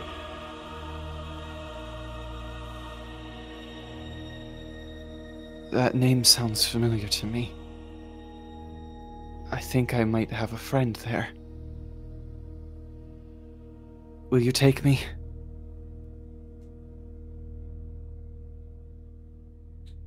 Get on. And he'll, like, again, struggle to get up off of his feet and try to get on the horse. And I'm not sure if he can by himself. Yeah, give me a, just for the lulz, give me a horsemanship -10. Can I do -15 because I'm missing an arm too? Oh yeah, good point. No, that's incorrect. Ignore that. That's wrong. Yeah, I was gonna say, you had a 35 horseman? All right, how's that? Does that pass, Mark? Yeah, Or does that pass, Bob? Yeah, I think the scene ends with, unless you want something, unless you're aiming to do something here. I think when you slump off the horse the first time, he just like looks at you and he's like, "Fuck," and then, like, why am I doing this? And then he's like, he goes to help you back up, and unless there's something else you want to do with that, you can fade from. Good for me. Right. I'll do a quick check-in with Edrich, Florence. Anything you want to do before we move to the winter feast? This is the one where loyalties are going to be sworn. Indeed. Honestly, for Edric's part, he's mostly fine. He does want to check in with Lady Violet to see what her plans are. Okay. Is it something? I think what you get from her, rather than doing like a full in-character narrative, she doesn't really know yet. Like she's agreed. Like she knows there's no stopping Brastius in his decisions, but this isn't her first choice, right? To be a guest in someone else's house. She said for now she's happy to support the Lady Ellen though, and act as basically as a guide as she once was. Because I mean, like, she helped set that whole thing up, right? Exactly. Yes. But yes, that sounds fine to Edrich. So long as no trouble is started. But if that happens, he'll deal with it. Understood. I'm just cutting over Liam's stuff now. Why don't we go to the feast? Unless, Mark, you got anything you want to do there? Not particularly. All my stuff is post-feast. All right. Yeah, I think you guys will find that the winter phase means a lot more when you don't have a king. So we'll see how that goes. You can't keep saying these things to us, man. You're scaring the hoes, and the hoes are me. We'll start with our good old app rolls for Edrich, Florence, and Virgil. Hell yes. I am still quite pretty. I am going to attempt to use my valet or valet to improve my appearance using fashion. Because I'm paying for them. I might as well get something from them. Well, Goratrix, Edrich, you're back on the floor. Well, he failed his fashion roll, so he doesn't help me very much. That scar that got me down from 17 appearance is really my oats. I didn't need it! You didn't need it, you got a crit! Typical Florence. Typical Florence, and also, if I may, typical Edrich. Let me add that to your glory. That is true, yeah. Is there anyone that, like, has a petty grudge against Edrich? Yes. Tons, I'm certain. Many people, I'm sure. I literally just gave a description of Edric's character to somebody, and one of the things I mentioned was he's made a number. His skills only matched by the number of enemies he's made. Like he's exactly. Like the last time that the general Knights of Salisbury crossed him, he threatened to kill all of them. And seemed like he was about to do it and comport himself well. So I'm certain there's someone who's like, oh, I kind of want him away from me. Edrich was almost a traitor. Almost. Almost a traitor. Not only that, almost a successful one. Florence has 18 more glory. 43. So a lot of the figures that you know around are here. I can't remember who had Briss as a former squire. Perin. That's right. That was Perin's. He's present, though was injured. Loof is at this one. Him. Good old Loof. You'll note that he wasn't at Roderick's funeral. Yes, Bastard. I will note that. Whatever. This is your crowd here. Also, I want to start really factoring in the non-knights, like the Father Dewey, the Waterman, and Bishop Roger, who helped almost save Roderick's life. They almost succeeded. Yeah. Almost. And Kenrick and Olbin are hanging out like they typically are. There's also a couple of other figures that we won't draw into this quite yet that would be present. So, when we bring them up later, Sir Gareth of Winterbourne Gunnet is present, as is, I forget his name, of Childerton. So, the head of Childerton. Alright, so we begin the feast. Let's start with, now Liam gets to feel the other side of not having intrigue. We'll start with a general intrigue roll, just to pick up on any gossip that you heard over the course of, before the feast in the last few months. Hell yeah, brother. Absolutely nada, of course. Whoa, not of course. Hey, very good. Yeah. My luck's turning around. Luck's turning around. Wait, hold on. You're stealing mine. I know what's happening. You made a deal with the fat folk. What can I say? They make good deals. And there's no consequences whatsoever. No consequences. I have added the glory. Okay. So, here's what we're gonna give you. So, Mark, you learned from Sir Barr over the course of the little last while that if you recall, I'll show you on the map because it might be easier. You will recall that Cornwall is kind of two concepts in Britain right now. There is the Kingdom of Cornwall, which is owned by a mutual king that owns part of what is like Brittany, basically. And then there's the Duchy of Cornwall, which is Logres proper. Which I have a barony in. Which you have a barony in. You have a barony in Ascalon. Ascalon, yeah. Ascalon is where your barony of the axe is. Yes, that's correct. You know that Barr has family, so he's the reason why he's like a third son or fourth son That's why he's here. He's originally from Tintagel. Right. Not the castle, just the county. You heard rumors. It seems that the borders of Cornwall are starting to stir. It seems that King Idris is readying for war. Or perhaps conquest. Of course. We'll go back for Edrich. Give you a little bit of stuff here. Edrich, you got an 8.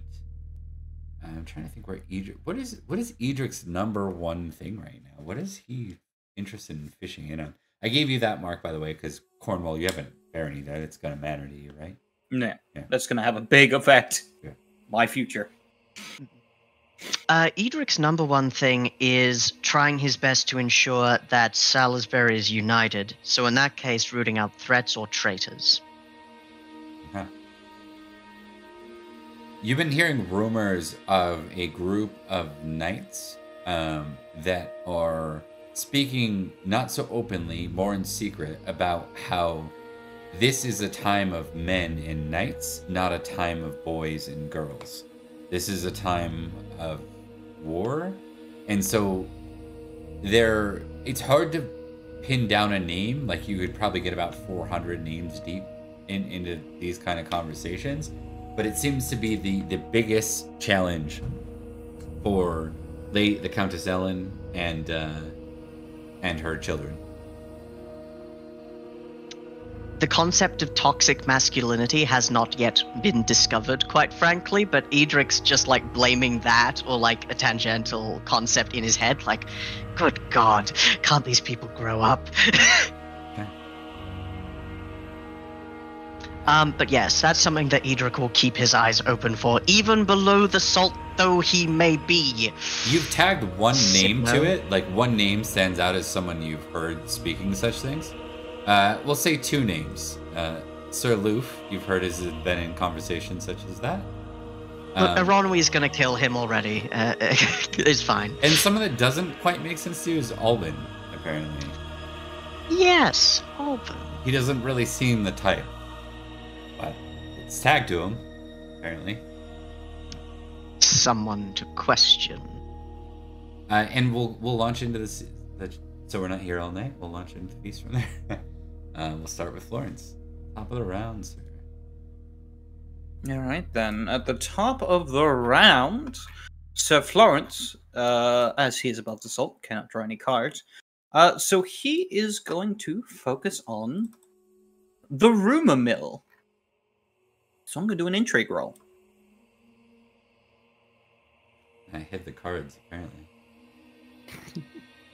Doesn't matter for me, I can't access them. Yeah.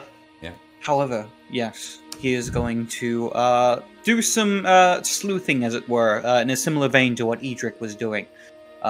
Looking for dissenters, as also people he can bring to his side. Okay. Let's go. Do I want to impassion myself? How many rounds is this? 3? 3. Yes. Yep. I will not. That's a failure. People seem to be rather close-lipped here. Above the table. Yeah, above the soul. Almost like Lady Ellen is right there. Yeah. You will notice a particular set of guests that are here that are at the high table as well. And they kind of look at Florence and Sir Jareth kind of just as we should be careful to point fingers inward when enemies are around us every which way. It would be not in our best interest if we are to have a war amongst Salisbury. Of course, I couldn't agree more. However, one must always stay aware of internal politics. No matter where you lie in the chain. Surely you can understand yourself as a, someone who has a bright future indeed. If your territory is, of course, reclaimed. And yours. Perhaps one day we'll have that option. I couldn't agree more. But for now, Yes. the matters of the eastern shores are left for my brother. That's where Jaren will be fighting. I've decided in these trying times to return back to my home, my ancestral seat in Newton Manor. Seems as if you and your brother has changed places, as it were. How has he been? I haven't seen him since... well, since the first scuffle we had with the Saxons before St. Albans.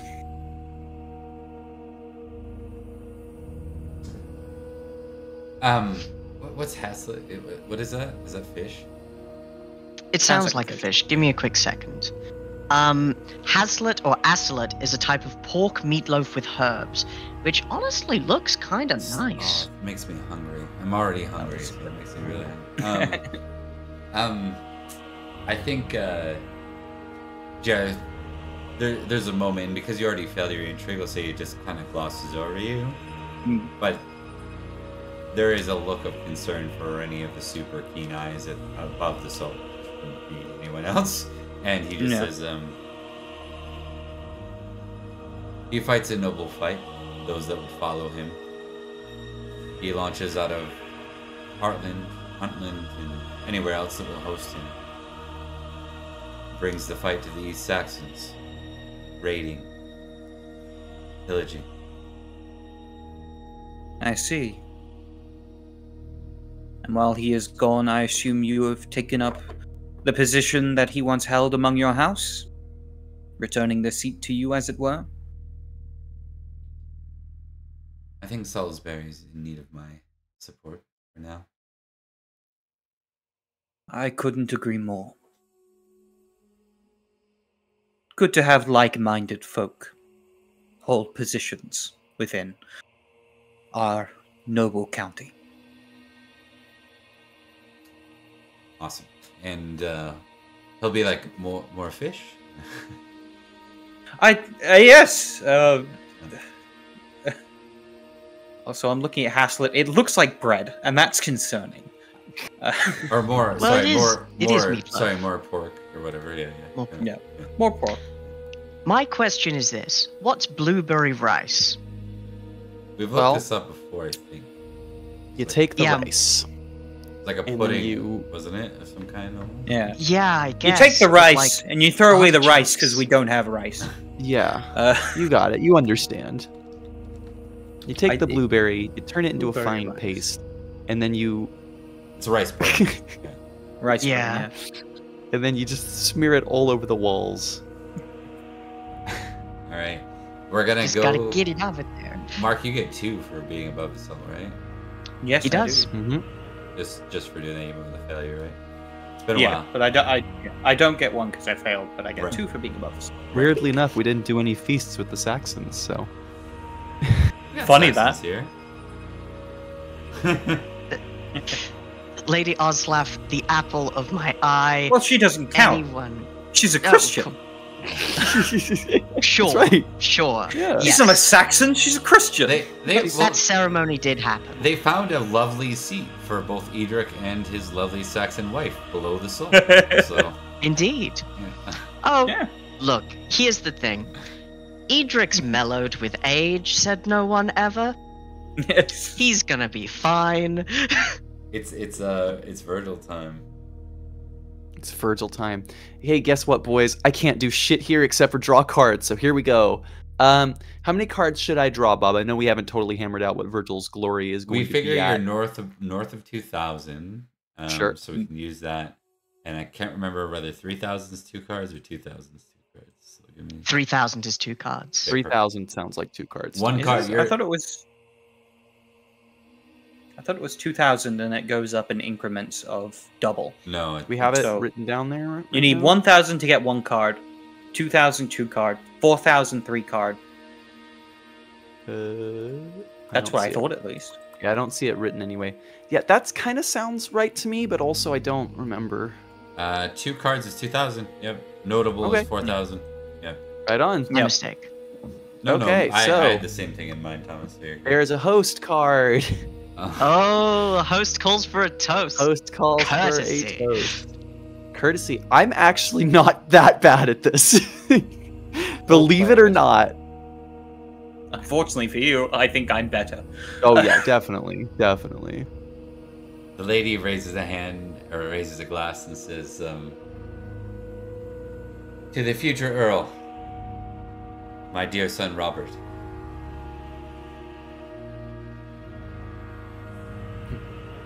This is going to be an interesting one. This is going to come with some shade, I think, in this one. Yeah. Yeah.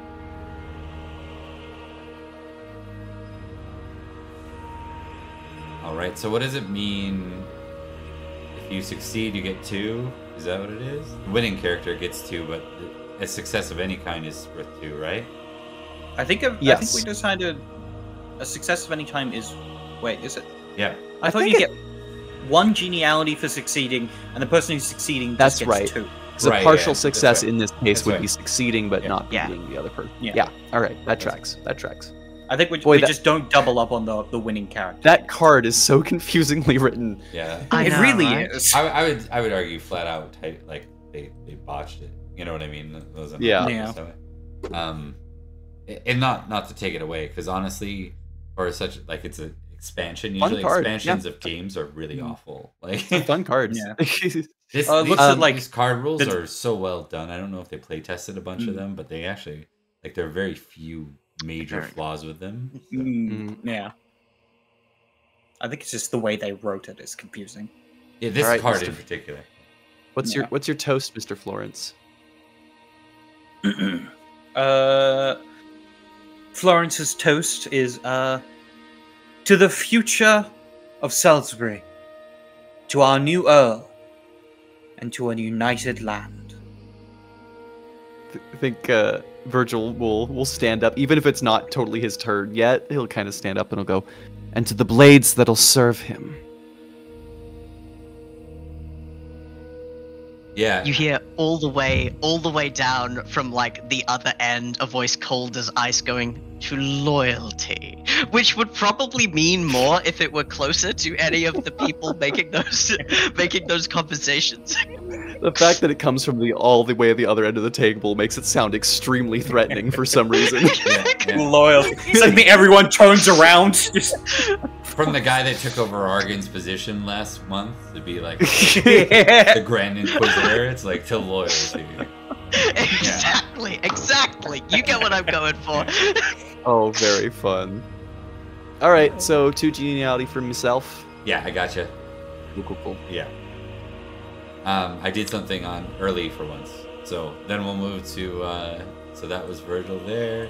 We will move Oh, to I believe we haven't switched to feast view for the streamy people. Oh. Should I I could get you. be. No, you're right. Thank you for catching that. That was Rebecca. Also, thank you for catching. Comment. Yeah. I won't take thanks that I don't earn. But by God, I'll be bitter about it. What was I going to say? Yes, my go. You're good. Below the salt as I am, I would like to try and garner geniality as much as I can. I would like to draw some feast cards before I start. Let's do it.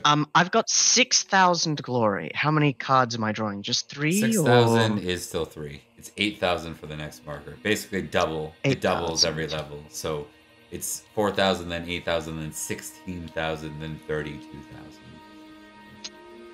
Christian blessing, but Goratrix isn't here. It actually means something.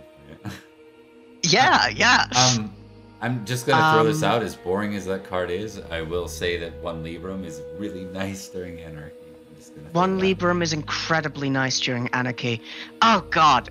Okay, so But go with your heart. host calls for a hunt. I can't actually read that. Host calls for a hunt. You can always resize. I can do it for you. The host asks you and your friend to join. Hilarious. Join in a hunt or falconry the day after the feast.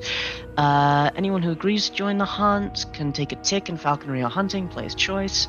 A character may decline, but suffer -3.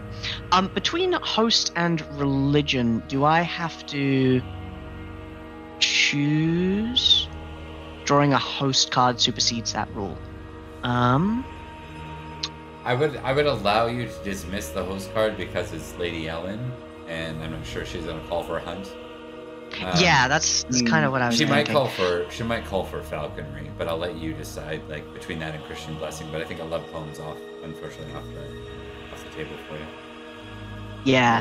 Well, love poem would be incredibly useful for Edrich because Edrich's like very good at that kind of thing. No, but I just also mean I you think won't be able to. Is all. Yeah. It has to be. I think if it's not Exactly. host call for a hunt, it has to be Christian blessing. yeah. I think it will be Christian blessing because by God, do I need God in my harvests this year? Right. And I have these two listed. So this is gonna be you receive a blessing. This is gonna be, I think Bishop Roger is like the worldly one though. Despite you not despite Yeah. you not being Roman Christian, I think it's actually Father Dewey that offers the blessing. Father Dewey and Edrich share a lot of things, which is mostly a sinister approach to doing what they think is right. Edrich isn't like anti-alcohol, but he is anti-fun. So I think they get along a little in accordance to that. They're both very sober people. Busybodies in their own respective spaces. 100%. Edrich will greatly appreciate the blessing. Awesome. All right. So you're trading geniality for the blessing itself. Trading geniality for the blessing and, of course, the cash. All right. That brings us to round 2. Unless any of you want to meet up or do anything, we'll just go right to round 2. I think Edrich would like to, at least in a small sense. Yeah, absolutely. Between the three of you. Yeah, if you want, I'll describe where Virgil's at, and you can come and approach him because he's sitting at his table and he looks so fucking bored. He's not a drinker, so he's not even getting hammered. He's just like there and just like, I hate these fucking things. You would feel like a gust of air as Edrich swoops in beside and goes, "Food not to your liking." I've never really been one for partaking in indulgences. My mind's always too far elsewhere. So slow here and yet so noisy. And I will admit that I have my own reservations in place for, well, understandable reasons. But I have matters that I should like to bring to Knights of Salisbury. So Florence. Perfect. At which point you see Florence make his way over and go, My, you two look like you're having fun. Wouldn't miss it for the world. I just love You two look parties. miserable. So, Someone shunted me to the entirely opposite end where all of the interesting things are happening. But I did want to mention there are whispers. We knew they were coming. Things of distaste towards Lady Ellen. I'm not quite certain where they're coming from, but apparently it is a popular notion. I'm not Well. unsurprised. I'd start with the people who weren't at Roderick's funeral. Quite so. And there were a good few. We should keep our eyes and ears open for such Sweet. matters. I will be doing the same.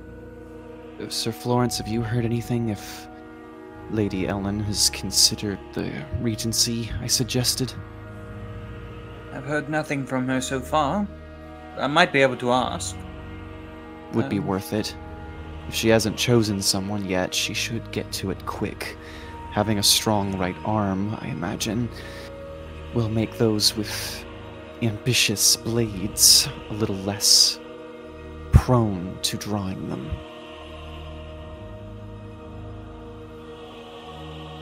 True enough, but it will not truly stop them. Those that are really behind this clearly have some intent. This is more than just dissatisfaction with how things are at the moment. There's something deeper. Then whoever's at her side will simply have to kill them. Are you prepared to do that, Sir Florence? Hopefully the person at her side doesn't need to. There's more than one way to settle an issue. And I find death only complicates it. I'll tell that to my brother. Do you have something to say, Virgil? Yes, I feel speaking ill of the dead, for the third time no less, is in poor taste, particularly concerning your dearly departed brother. Am I missing something? See, I didn't realize that it was such an issue to speak truth about those that we're close with. Should I pretend that Perin was a wise old man who never did anything wrong? Or that he correctly estimated every one of his moves? Because if he had, he'd be here, wouldn't he? I don't mean any to speak ill of my brother, but I won't lie to myself or to either of you about who he was and where it got him. As with most things courtly, it's less what one says, more how one says. No one will deny that things could have been done better, but when one says it, as one does. And perhaps let me clarify something to you, Sir Virgil. Bloodshed begets bloodshed. The more you kill, the more others wish to kill you. I'm sure you understand this, don't you, Edrich? So I don't have to spell it out for you as well. I understand that quite well. But we are knights. It is expected. There is some unavoidable aspects to it, indeed. However, at this point, I do not want to see a civil war in Salisbury. Not one that could rip us apart at the very heart and home of our unity and society. Hence why we must act. Such a thing should be avoided. Indeed. That is why I wish to clarify things to Virgil here. I've said my piece. I think the best way to stop a civil war is make the other side afraid to start it. But you and I may not agree on that subject. We'll just have to be voices that speak our truths to Lady Ellen and allow her to decide what she thinks is best. You know, King Vortigern thought the same of my ancestors. I'm trying to think, and be really honest with myself, if Virgil really actually knows who Vertigan is. I know who Vertigan is. He was you don't have to. He was a Saxon, wasn't he? Yeah, but like was he Ambrosius's right previous one? Yeah, I've decided Virgil doesn't know. Okay. Right. But it sounds impressive. Vertigan. Right. Well, it was from Vertigan's reign we learned what happens when a tyrant fully takes control. And there will always be those who stand against them, whether they fear for their lives or not. But I digress. This is a feast, a time of enjoyment. I shall see you all afterwards. Good day. That Florence turns and leaves. Virgil will stop Edrich if he tries to leave real fast and turn to him and goes, "She will need a blade." She will. there will be bloodshed. But we will not be the ones to cause it. But we will be the ones standing. I hate to say that that answer doesn't satisfy me, but it's a start. No, it's the case with duels as well. If you let them do the instigating action, then you can attack them without any repercussions, socially or otherwise. She needs preparation, though, Edrich. She needs authority. Those are two things that she lacks right now. Offer one hand, arm the other. You know... Do you consider yourself the best fit for the position of regent? I think Salisbury needs a sword right now. You or I would do fine, either one of us in such a position. Florence is an excellent diplomat, but he does not scare anyone. You haven't seen him in action. No, wait, you have. He should. It's not the skill. It's the resolve. You know, Florence said something that made me recognize something I hadn't before.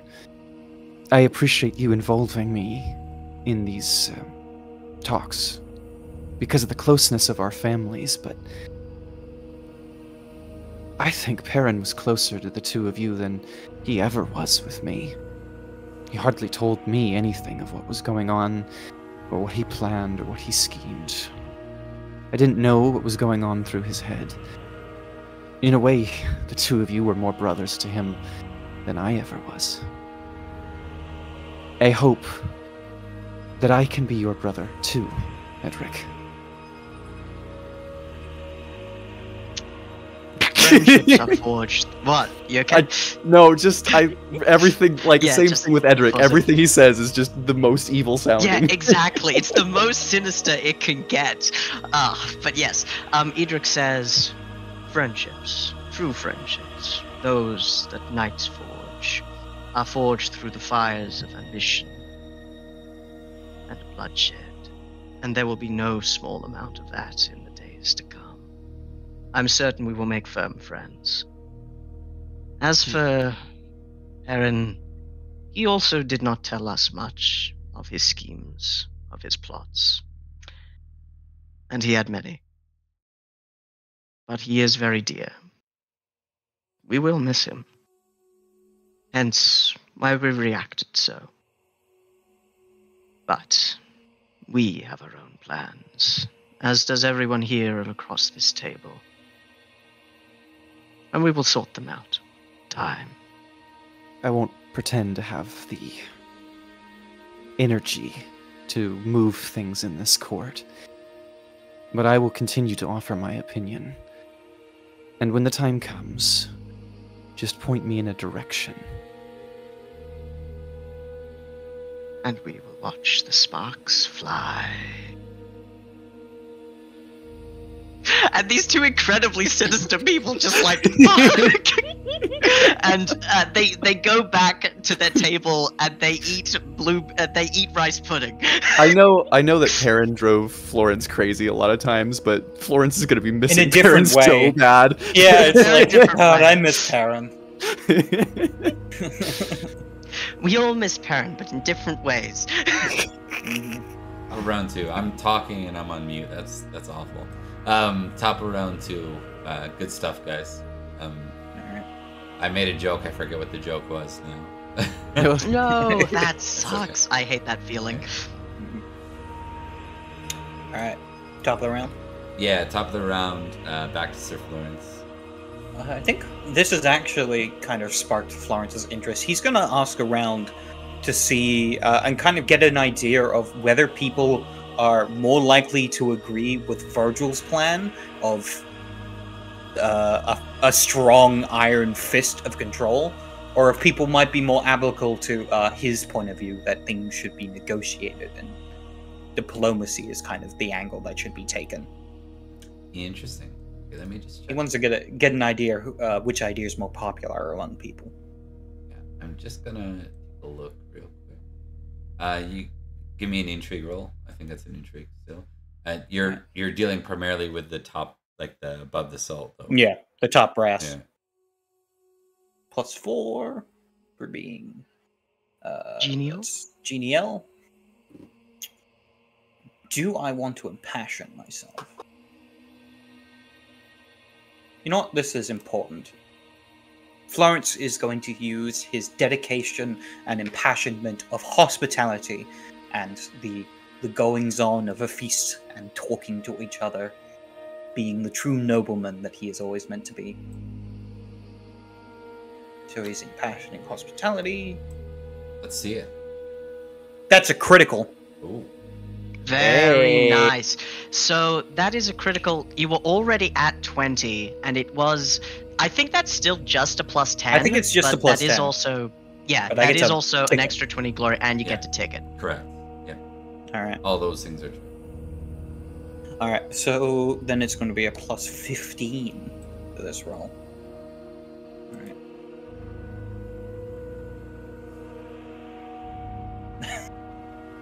There's my luck. Oh. It's coming back. Oh. Yeah, you rolled a natural 4. Yeah. Okay. Well, regardless, it's a success. I'd say that the leanings, the way people discuss things, it seems more are in favor of a strong, fist. Specifically, everyone is talking around the high table about the need for a strong regent and a strong marshal. And most of the people at the high table are posturing for one or the other or both without outright saying it, because anyone that's gotten here is probably diplomatic and capable, including Jaren.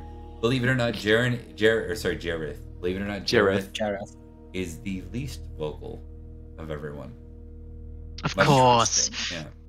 He seems to be listening to what everyone else is taking mental notes of everyone else's positions. He sees Alright. Virgil and he's like, I want to nominate that guy. He seems the most manipulatable.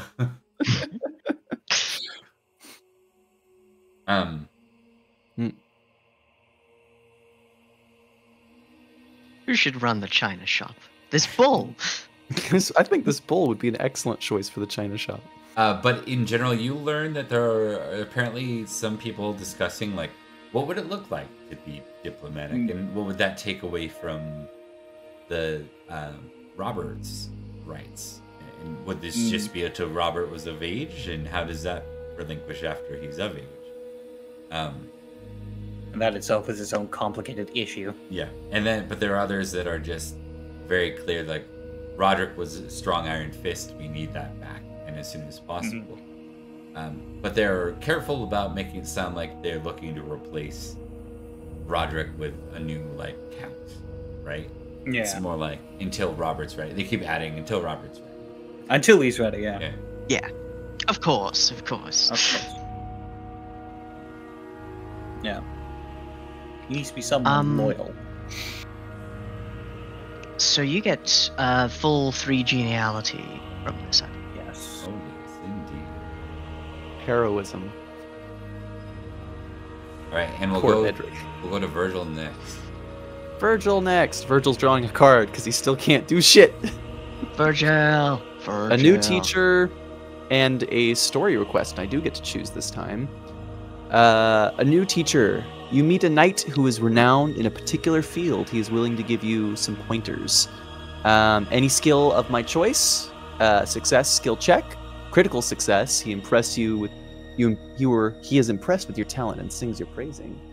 And a failure. You need to learn more. You depart the feast to do some impromptu training. Or a story request. Lady requests for story of your daring skill. Uh-oh. So there I was, covered in blood. Desire only to spill more. Okay, I think this is going to be more interesting for you, Mr. Bob. I think I'm going to do new teacher, and my skill of choice specifically is going to be intrigue. Okay. Interesting. I'm going to fail it for sure, which means I'm leaving this feast. But that's okay. Okay. It might be fun to throw somebody at an NPC at Virgil and be like, "Hey, what the fuck are you doing, dude?" Let me just read it real quick, just to make sure. Yeah. Or where is it? Where'd it go? Oh, it's right next to. Right at the top. Yeah, it's still up there. I moved the other one out of the way. Gotcha. Hey, Resty Tonics. Thanks for the follow. Appreciate it. Another one. You meet a knight who's renowned in a particular field. Yeah, I got that part. Where's the... he's impressed with you. +3 failure. You can, okay, that's the part I didn't read the failure condition. Yeah. It's funny because he's gonna take me out of the feast to go and do impromptu feast training. I think the way we'll do this to make it more interesting is you're not going to leave the feast then. You're going to shadow him. Yeah, I like that. Okay, cool. Is there a specific NPC you want to throw at me for this, or should I roll first? Why don't you roll first? Hell yeah. It's so aloof. Hell yeah. That is a failure, sir. It's absolutely Sir Loof. Oh yeah. Oh god, worst day ever. Worst guy you know has a point. It would have been Jareth, but Jareth's above the soul. Yeah. And it just doesn't make sense. So it's absolutely Loof. And what is it you do? What's your blunder? I think Virgil is specifically talking to some knight about, like, he's trying to get information about, like, so has she got candidates? Why not? She said she would decide by now. I had assumed that might have been a recourse. Could you maybe just go up there and find out for me? No? Fine, thank you. I appreciate your effort. Hey, thanks for the raid, Insomnia Knight. That's awesome. Oh, good to see them here. Thank you. Hi, everybody. Hello. Welcome back. Alright, I'll just do a shout out here. I think in this particular condition here, Liam, what is this gonna look like? At a certain point, every chess master kind of manipulator kind of guy's got to go, here, let me show you how it's done. Absolutely. I think it's one of those things where Loof approaches Virgil and he says, "You're Perin's younger brother, yes?" Virgil, yes. I don't think we've had the pleasure, sir. We've fought together, just not directly. Your heraldry does seem familiar to me. What is it? Linderton? Is that right? Indeed. County of Milkfield. On the border of Gentian. Ah. I know of the place, more or less. Was there something I could do for you? I'm afraid I lack Perin's conversational skills. He smiles. I've seen you fight. There's a passion to it. When you're here in court, especially given the current stakes, well, I would behave differently. You want to keep your head. And I mean that not as a slight, my friend. Listen, I can see the ambition in your eyes. I've heard the stories. The rumors are true. The heir of your house has moved elsewhere.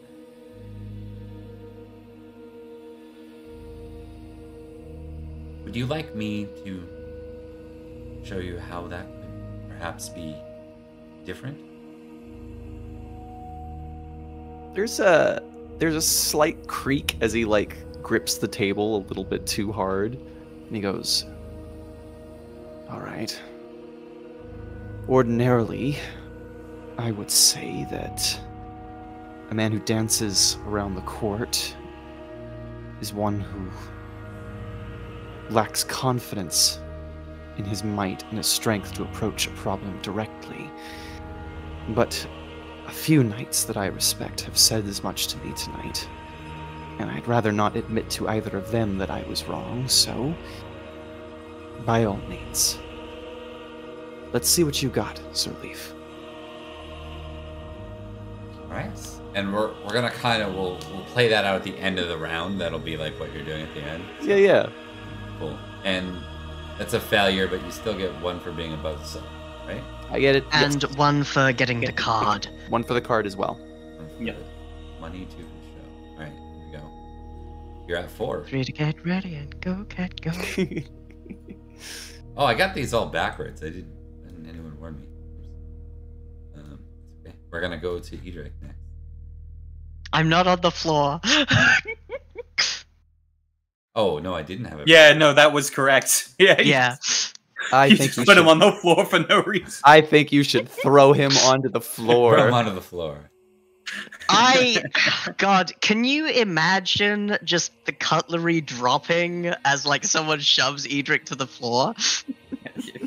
Okay. I'm an imaginative person, but in my head, I can't quite imagine someone would do that. So I'm going to pretend that it didn't, and I'm going to sit back down. Awesome. What do you want to do this round, Thomas? Oh God, there is so much to do and so many plots. Yeah, that'll be the whole premise of Anarchy, and Yeah. excellent. I think. What's Sir Alban known for? Not a lot, to be honest. I can't remember. I think he was one of the knights that was with you that didn't make it through the rest of the. Like he was part of your patrol group when you found the sword of victory. It was him and Kendrick. Yeah, that's right. He did that horse race with you. He is known for being notoriously average as a knight. He's like probably at this age, because he's like your age, he's probably like a 2,000 glory knight, maybe 1,800. Like, you know. Not something I have to nip off at the bud. I would like to draw more cards. Okay. I think Sir Alban probably like feels Edric's glare at him and he's like calculating. What's his power level? Can deal with it later. And I would like to draw more cards, so let me see how it goes. Show of strength? No.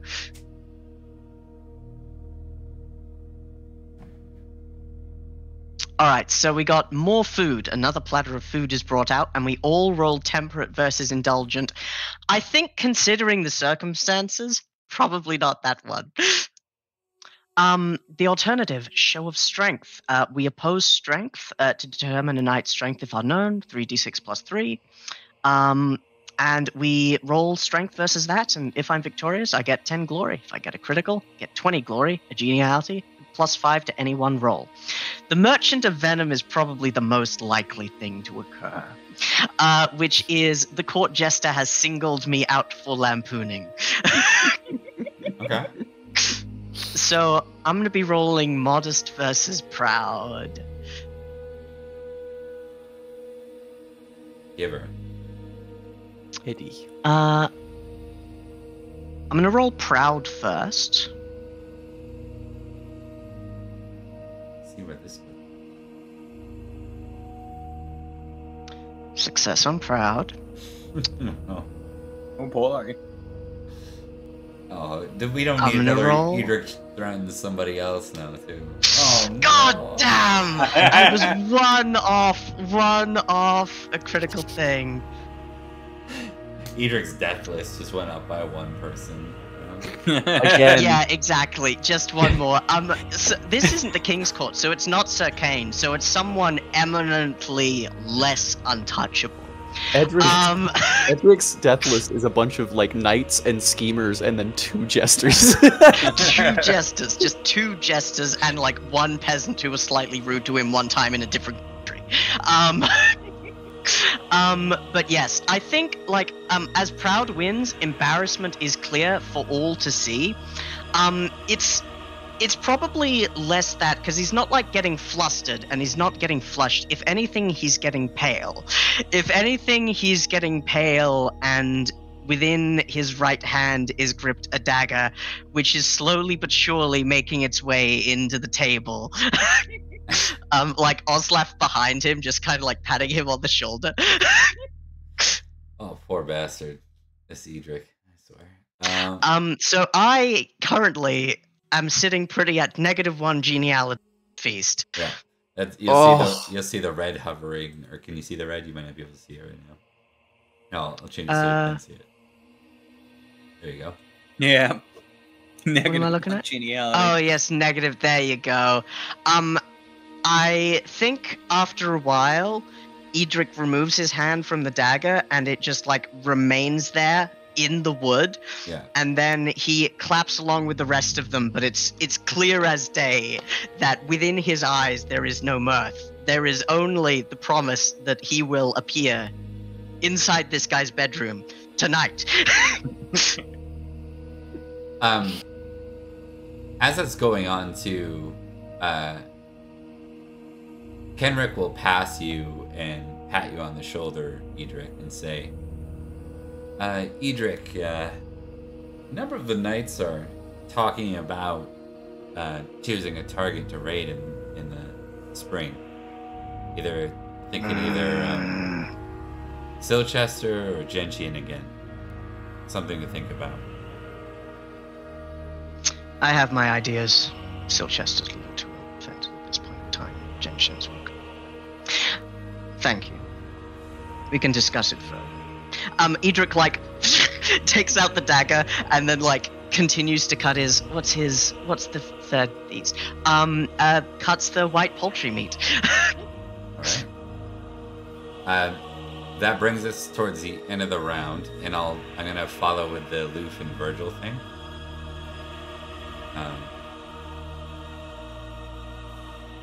So Loof actually approaches above the salt. So we'll say, Florence, you get to kind of witness this, and he's got Virgil beside him.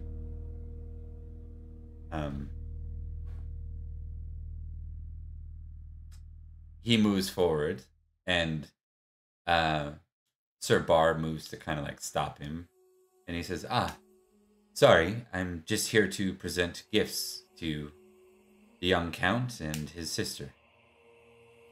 And he looks to Lady Ellen and says, might I proceed? And Bar looks at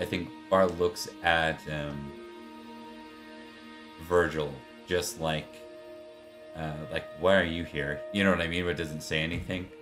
Virgil just shrugs. Yeah. So he ends up handing the young Robert a decorative sword of some kind. It looks to be Roman in origin. And for Lady Jenna, it's this fine hairpin. Before he looks to Lady Ellen, he says, "Milady, I wanted to offer gifts befit for future rulers. I'm sure that Lady Jenna will one day marry into a fine family. And as for Robert, I see a young warrior in him. A.K. No, you don't. You don't see a young warrior in Robert. Like not this. He's like this little blonde-haired, cute toddler kid. There's no warrior in this kid right now. The only thing he's destroying is that white poultry meat. Yeah, barely that. There's a warrior in him. He lied." Yeah. He looks to Lady Ellen and says, "Could I have but just a moment of your time?" And she looks at aloof and looks at their table and says, yes, of course. Only if it's important, though. I really should be getting to... well, we're about to undertake the ceremony soon. And he's like, oh, yes, of course. It's just that my dear family friend, the late Sir Perin, and of course, well, his brother here, it was well understood within the will that should Perin fall, Virgil here was to be regent. Lady Ellen nods and says, yeah, and he is, yes? He looks to Virgil. Or, sorry, she looks to Virgil. Like, so Lady Ellen says, you are regent of Durnford? Yes, I am, until my nephew comes of age. Yes. She says, oh, excellent. Well, then I'm glad I could be of help. And Lou says, well, you see that it's difficult in that the heir does not dwell inside Durnford. She raises a brow and says, what do you mean? And he's like, well, it seems that his mother has taken it upon herself to move the entire family into their second home, the manor of Berwick St. James. I think Berwick St. James, yes. Virgil's also, like, he's not speaking. He wants to, like, it's clear that he wants to, but he keeps, like, waiting and seeing what Leif does instead. Yeah. And right now, he's looking fucking baffled at him. Yeah. Like, there's something that does not compute about what's happening right now. Yeah. And she says, oh, odd. Embarrassing that I'm just hearing of this now. I apologize for that. It should be Perin's will for the boy that he is to be taught, at least in those early years, by his uncle. Well, it's how every knight should be raised, I suppose, by another knight.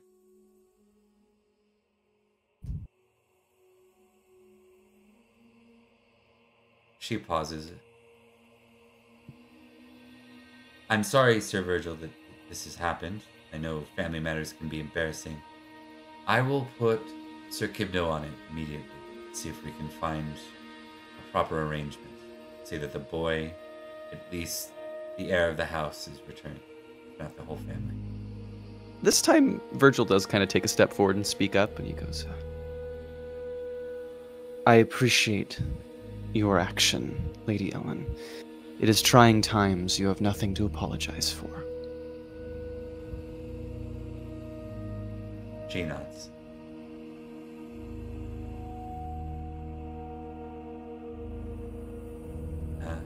I think she'll say something interesting. I think I don't want to use exactly Gorlo's words, but she says, a proper lord owes fealty, or has an obligation for those who owe them fealty. And, well, so long as this place lacks a proper lord, I plan to see much the same. Then may my blade serve you as well as it can. She nods. And he'll bow and he'll make his way away with Leif. And as they're kind of walking away, he goes, how did you do that? As far as I can tell, you said nothing and said it quietly. But she dropped everything to listen to you. I've built a favorable rapport with Lady Ellen ever since she arrived here. I used that as an opportunity to gain her ear. And to be true, you have a rightful gripe. Your brother's eldest belongs in your care.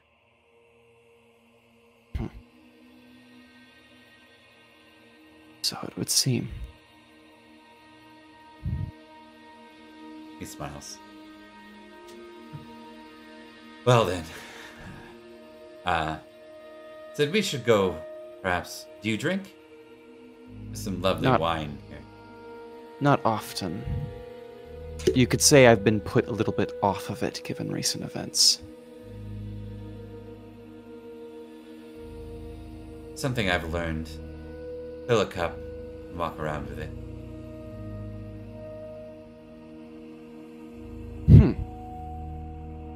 There's like the gears clearly turn in Virgil's head, and like there's like a moment of like, what, why, and then immediately afterward there's a, oh, that could work.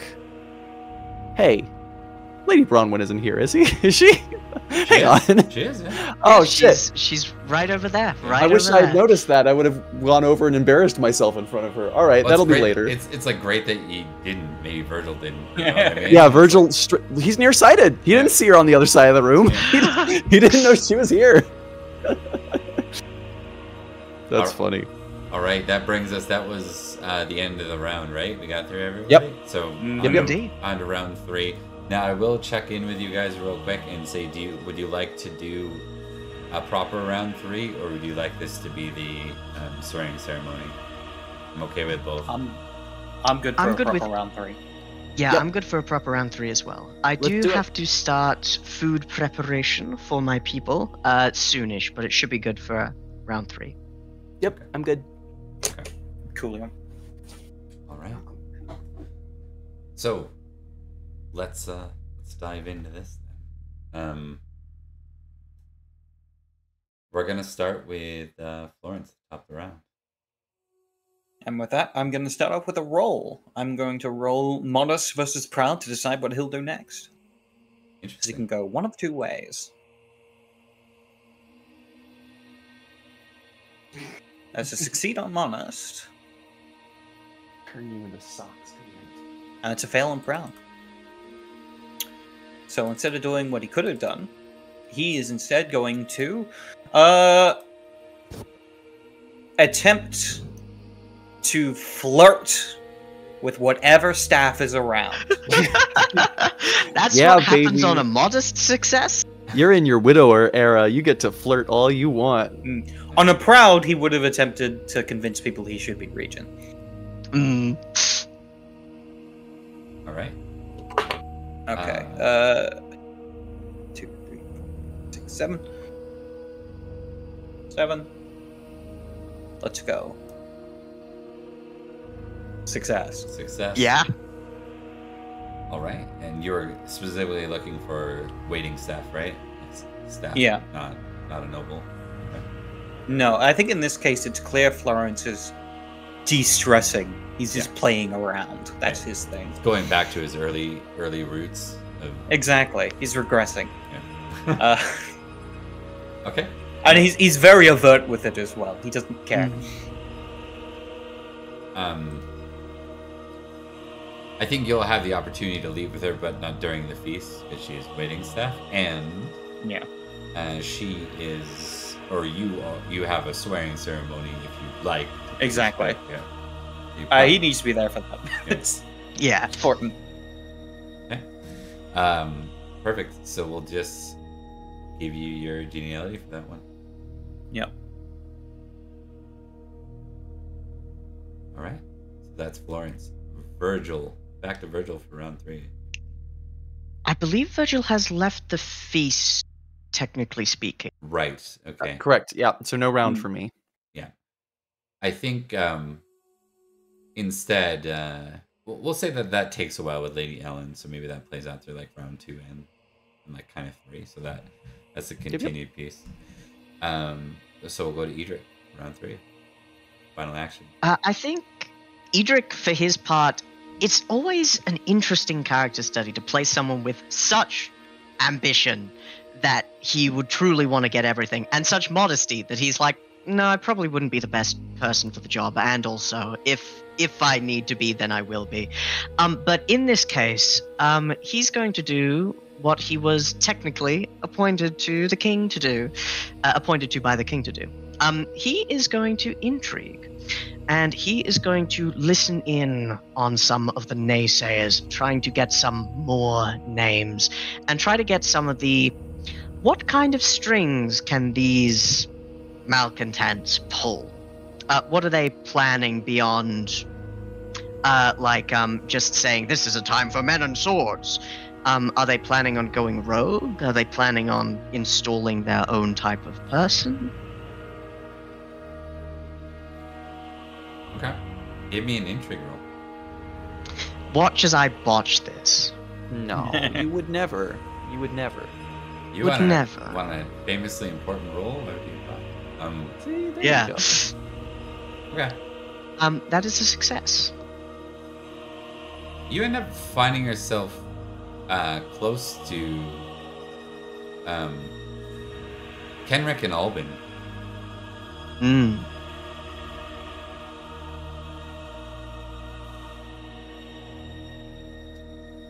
And Alban says, it'll be time to swear soon. And he says, I know what Sir Leo's likely to do. And I imagine the Knights of the Sword are going to do much the same. Kenrick sighs. It's probably true, he says. I'm still putting on that ridiculous smile he has whenever someone walks by. Mm. He says,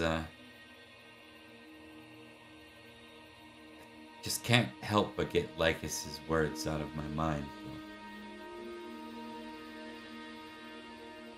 And Albans says, you were close to him. What were they? Kenrick kind of frowns and says,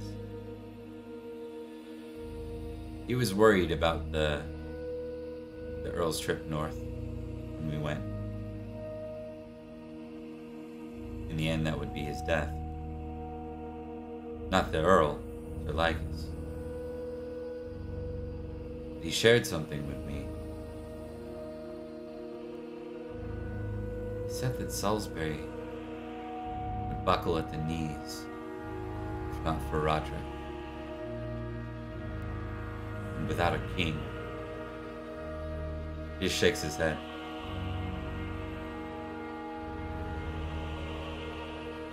Boy's got half a lifetime before he's of age.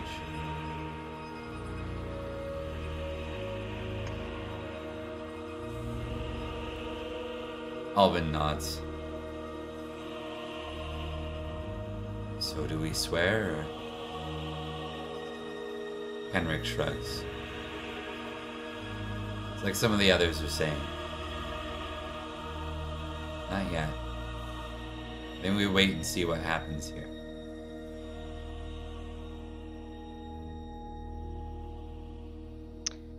I think Edric's going to do something that isn't going to make him friends. No. Yes. See, if you told me you were Um, going to do something that Edric did to make him friends, that would be the thing you'd need to stress a condition. Whoa. That would be the thing Hold I on. need to stress. It might actually count as like another action, maybe, but Edric would like to speak to them. Okay. I'll say you have like a few seconds and then it's going to be interrupted, if that makes sense, by the actual ceremony itself. So you have a few, you can probably get out a few different exchanges, but you know, you're watching everyone start to move. Like everyone realizes that the procession's about to get underway. So how you choose to do this is up to you, but let's say maybe I'm going to hide a number here. Let's roll it on this. This is how many. Absolutely. That's how many exchanges you're gonna have before it's interrupted.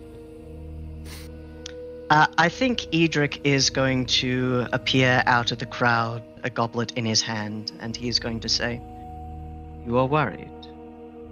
Do not be." They look at each other, and then Henrik looks back to you. Why would we not be worried? Everyone should be worried.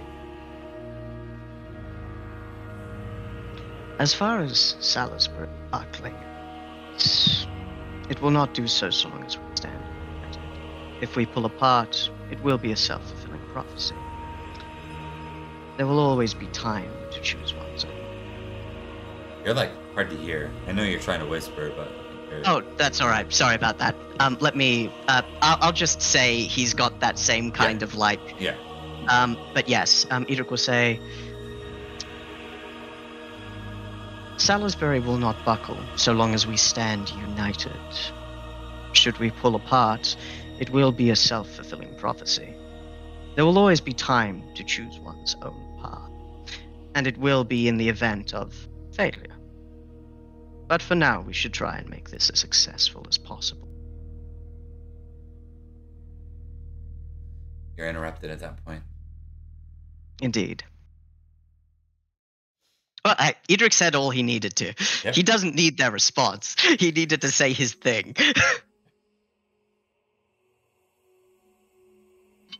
I think at that point, Lady Ellen comes out, and she says, Court of Salisbury. I know this year will be one none of us ever forget. And I'd like to acknowledge that though we had two great funerals here in Sarum and in Salisbury, that it is not lost on me that many of you returned home to grieve your own loved ones. Between the wars and battles over the last few years and the tragedy at Albans, we all have something to wrestle with over the winter, something to process.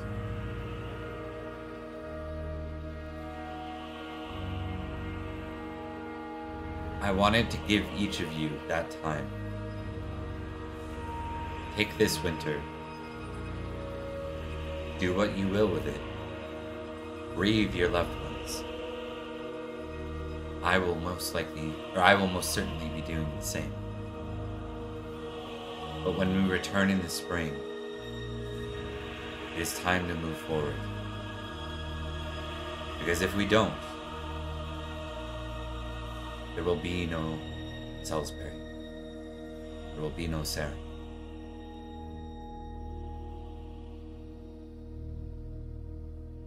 I wanted to announce, first, before anything is done, that I will be naming myself Regent of my son, Robert. And there are audible gasps and gossips in response to that. And then she adds, after it quiets, I think Bar shouts, "Quiet!" And people slow down after. But she says, that does not mean I will rule without counsel. That does not mean that I will decide our matters of war. We may very well need a marshal, sooner rather than later. I will take the winter to think more on this. How we choose one.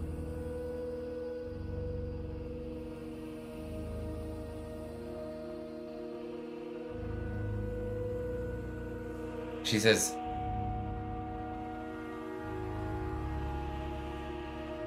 I ask those who hold loyalty and honor amongst their utmost importance to continue their fealty to the line of Rhodri, to kneel before my young son, Robert, the heir of Sarum, and to continue your oath. For any that would, please do so. And she ushers in. Kibno brings out the young robber. Lady Jenna, his tween sister, is standing beside him.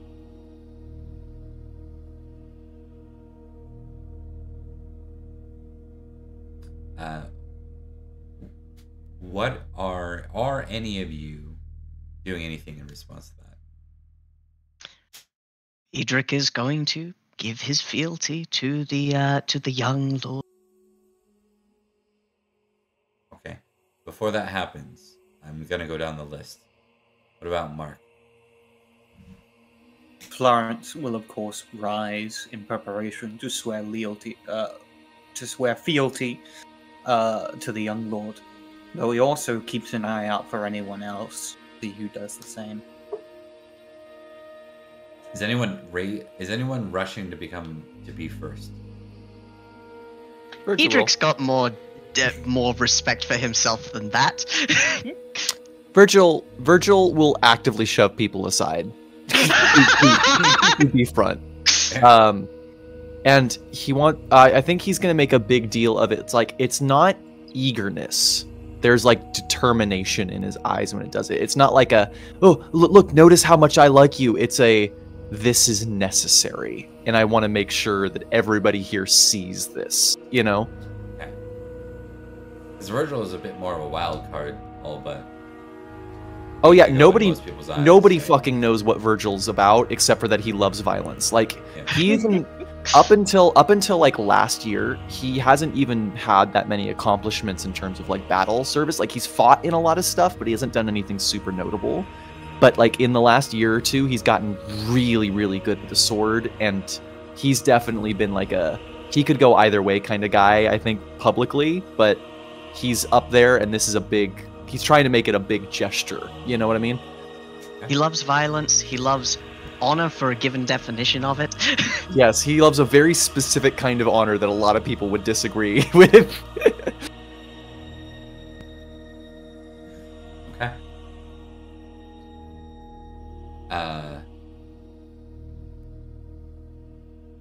We'll go through this then. Does Virgil say anything in particular? He'll go, yeah, I think he will. He'll go, Lady Ellen, come what may, you'll have my blade as you had my brother's. My family is yours, and so am I.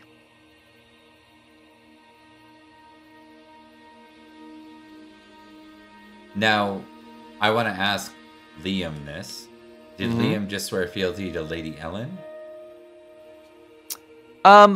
It could be interpreted that way. The idea was that he was swearing to the specifics were whatever wording needed to be obvious that the oath is made to the son, but all of the conversation was happening at Lady Ellen. You know what I mean? Okay. So there was mention of the son somewhere in there? Or yes, no? I just forgot. No, it's okay. That's why I asked Liam. I wanted to make sure. Yeah. All right. That is immediately noticed. You can add 100 glory for being the first one. Thank you. It pays to shove people out of the way.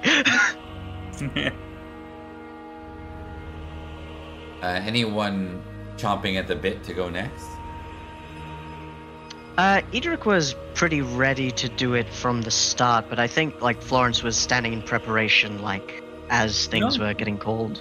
You can go ahead. Florence is specifically waiting. He's keeping an eye on who's coming through. Indeed. That's actually why Edric's going as soon as he can. But yes, Edrich is going to approach.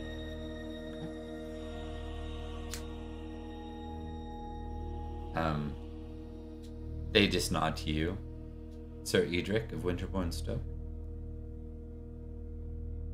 Edrich will nod, and then he will kneel in the custom. And Edrich will say, "To you, O Robert, I pledge my loyalty and my blade." He claps. Thanks. No. And Edrich You're Edrich welcome, kind of kid. nods. Edrich kind of nods and goes, "No worries." I think it was going well, but that moment where like the kid, how young this kid is, like, I think some smile and laugh, others it's like, are you serious? Yes, Dark worrying. moment. Yeah. For Edrich, that's like, the kid likes me. That's useful. I like the kid too, you know?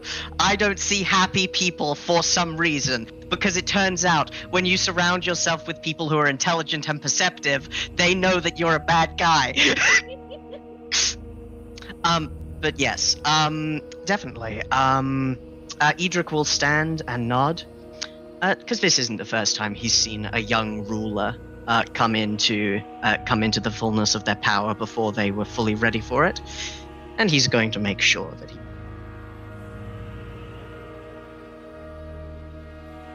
Okay.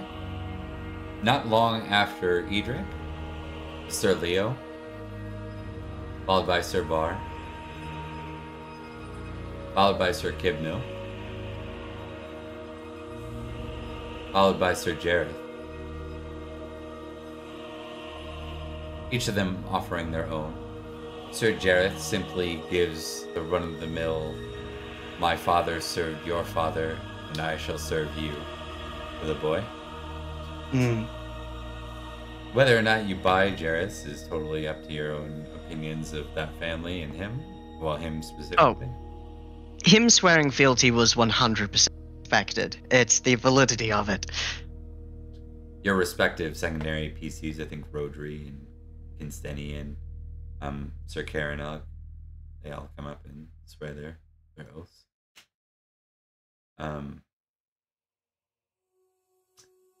The Baron Sir Duoc seems to have gone missing. Damn his poetic hide.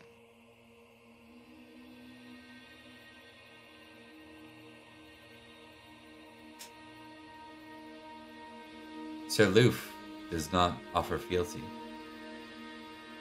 this night. Sir Moston does not. Sir Kenrick and Alban do not. And even after I showed them special attention. Sir Briss does.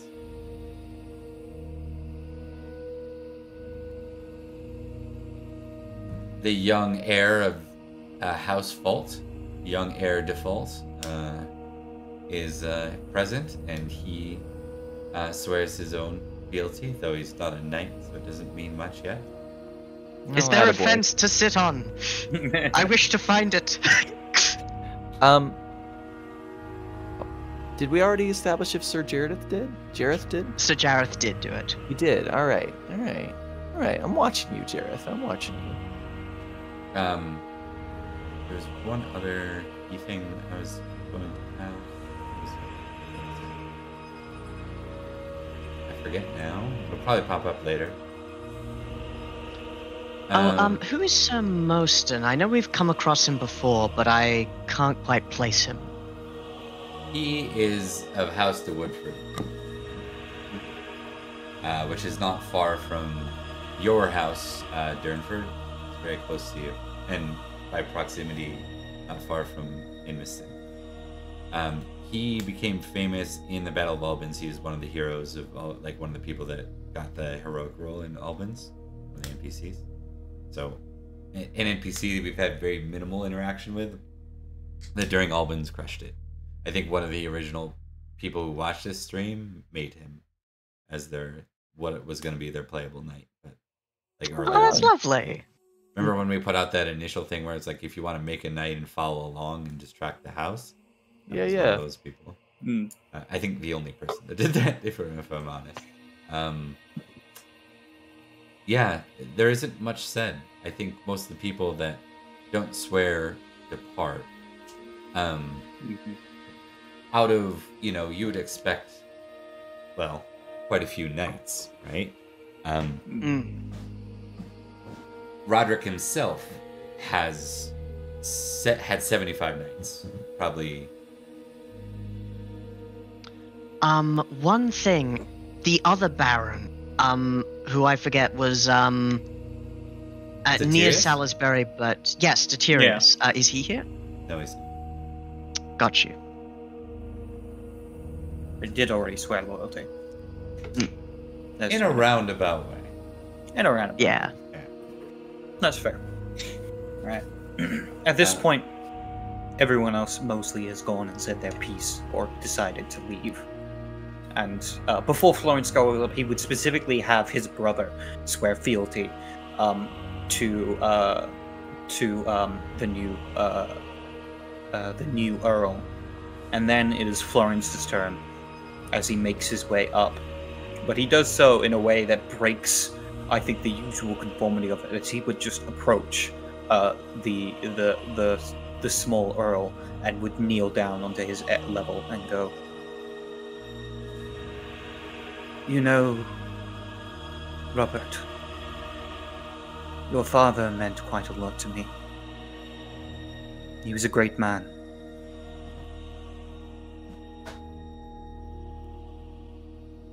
I want you to know that if ever you should need something, the House of Idmiston will always be loyal to you, no matter the situation." Is this honesty, deceit, or courtesy? This is Or- courtesy. It's not deceitful, but it's not honest. Because there's a but coming. But he wants to still come off as like someone that this boy can trust before he does what he does next. So do you think that'd be a courtesy, or do you want me to roll deceitful? I'm good with courtesy. Alright. Success. Specifically, if it's not complete bullshit, it can be courtesy. Yeah, it's not complete bullshit. But he would then stand up and he would turn to Lady Ellen and would say, "The House of Idmiston will always and is loyal to the line of Rhodri. We will always look to those who lead our county, our earlship. However, as the Baron of Axe, I cannot swear loyalty. I must think of my barony. Discussions between Salisbury and the Barony of Axe will happen as two groups, not one." Interesting. I think Very that good. surprises like the whole place. Yeah. So Including as the Virgil. head of his house, and as Idmiston swears loyalty, but the Barony of Axe does not. Yeah, this makes sense. Like, Florence is three different people in all given political arenas. And I think it's with that he says under his breath to Lady Ellen, "My apologies, my lady, but I must think of my own legacy as well." And with that, he steps back. That is interesting. I did not expect that. It's gonna have some. I'm gonna have to rethink a couple of things for next. Indeed. Not in the path of the plot, because I'm not even gonna bother doing that in Anarchy. It's more Where the fuck like knows that's gonna come? people's responses and stuff. That'll be interesting to see where it goes.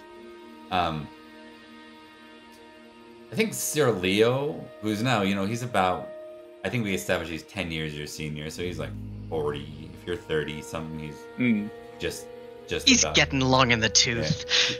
He gives you like a disappointed like look as he passes. And with that, we're gonna do one other thing as we close for the night. we're gonna have to do winter phase off screen, but I think winter phase is something people like. So I'd like to propose that we give a formal update on what happened with our winter phase at the beginning of the next session. Sure. Sounds We good. can definitely do that. And maybe that'll be almost like our battle report. Because I also want to get our sessions down in number. Maybe for the first one we just needed to go long, something to think about. But we won't be going this long consistently. One last bit, I want to add something very important to the Salisbury map. And I will do this so that the Roll20 crew can see. We have new friends. New friends. New people. Yes. Friends. Yes, indeed. Is that that's a non-quotation mark friend, right? Correct. There is nothing that I would like more than the Weir Side 100. Ooh, what's that? Oh. Oh no, that's not a Kimrick banner. No, it's not. King Cerdic, last remaining son of Vortigern, has returned from Saxony. Who's I hope he Vortigern? doesn't have any. I hope he doesn't have any infant children because that I'm going to end the bloodline. One way or the other. No, Who's his child is Vortigern? very much an adult. Good. And this is the beginning. Rumors will come that the county of Hantone, specifically Hantone itself, was sieged, and there have been really no rumors as to any survivors or anything of the sort since. Mark, as we close on that too, you'll notice that something new to think about when you return. Sir Barr left to go get more status on the county of Tintagel because his family is there, right? His relatives are there, his kin. He's supposed to return in early spring, and he will not be there for some reason. Yeah. Gee, I wonder what happened. Yeah. So we're just alluding to the Saxon miniseries that drew the return of King Cerdic back to the island of Britain. He is both the blood of the late Vortigern Rex, once the High King of Britain, and descendant of Hengist, I think, not Harsel. The ones responsible for the tragedy of the Long Knives, the Night of the Long Knives. And yeah, with that long session, but we got through it and we're done. Thanks for watching. We're gonna do some quick outros and then we'll close it out. Start. Let's make sure we convert glory. I'll flip it back for you, Thomas, at the end, but let's do our outros first. I'll start with you, Thomas. Absolutely. Hello, my name is Thomas. I've been Sir Edrich of House Winterbourne Stoke. It's been so good to get back into the skin of my bastard man after so long, and it's been good to see all the other knights. And it was especially delicious to see the undead Perin. But yes, thank you very much for watching. Thank you for the raid. Thank you for the follows. And that has been me. Don't find me elsewhere. Awesome. And Mark. Sorry, I didn't see you there. I was just checking out my handy-dandy Discord. By the way, did you know we have a Discord? Come check us out. Lots of good fun zone things on there. Pendragon, as well as other series that we're doing at different times. I have been Mark, aka The Cat's Meow. I also have my own stuff going on my own channel and on my own Twitch. You can find me at on YouTube at the Cat's Meow RPG show, I think it's called. There's a link probably somewhere. If it's not somewhere, it's in the Discord. So come there, check out our memes. We say very funny things there sometimes. And that has been me playing Sir Florence. Awesome. And Liam. Hi everybody, I'm Liam. I played Sir Virgil of Durnford, my little unhinged boy. Very nice to get him in here and to decimate your guys' plans a little bit, one way or the other. I also have a show that I run with Mark. It's called DC Earth 14 right now. The YouTube for that is called Pyrrhic Victories. You can check it out. There's not a whole lot on there right now. We just have the first couple episodes up while we're restructuring some stuff. But it is going to be resuming soon, and it's very exciting. So I hope you guys all have a wonderful evening. And Bob, thank you again for letting us live in this world for a little bit again, because I have been missing it. Me too, man. This felt great. I just wanted to say that too. It was awesome. Great bits of roleplay from you guys. It felt special to return to these characters, even with Perin kind of being absent in response to Virgil. It felt like by the end there, Virgil was just another part of the story again, which was nice. Nice to have. So I guess shout outs from my side will just be that we're returning all our games this week. By all our games, I mean we're starting Summerland Enchantment on Tuesday, and we are doing a new game with new players. And still spots open, so that's something that's interesting to you. You can find me at Ticking Time Bob on startplaying.games, or you can check out the videos on my YouTube. Look for Nantelia's Legacy. That has a sign-up form that will help you out there. You can join the Discord too, and those links are available. Other than that, I'll play a quick outro, and we'll be back next Sunday with a review of the winter phase. As far as you guys, I'll just say this to you directly, and so everyone can hear. I'll probably need decisions on we'll probably need to close the winter phase by Wednesday, because it will drastically impact how things go. The other bit in piece here is if you want to do any internal rating on any of your neighbors, all you got to tell me is who you're going with, and you can do it in secret, and we'll roll it out in secret, and those are things.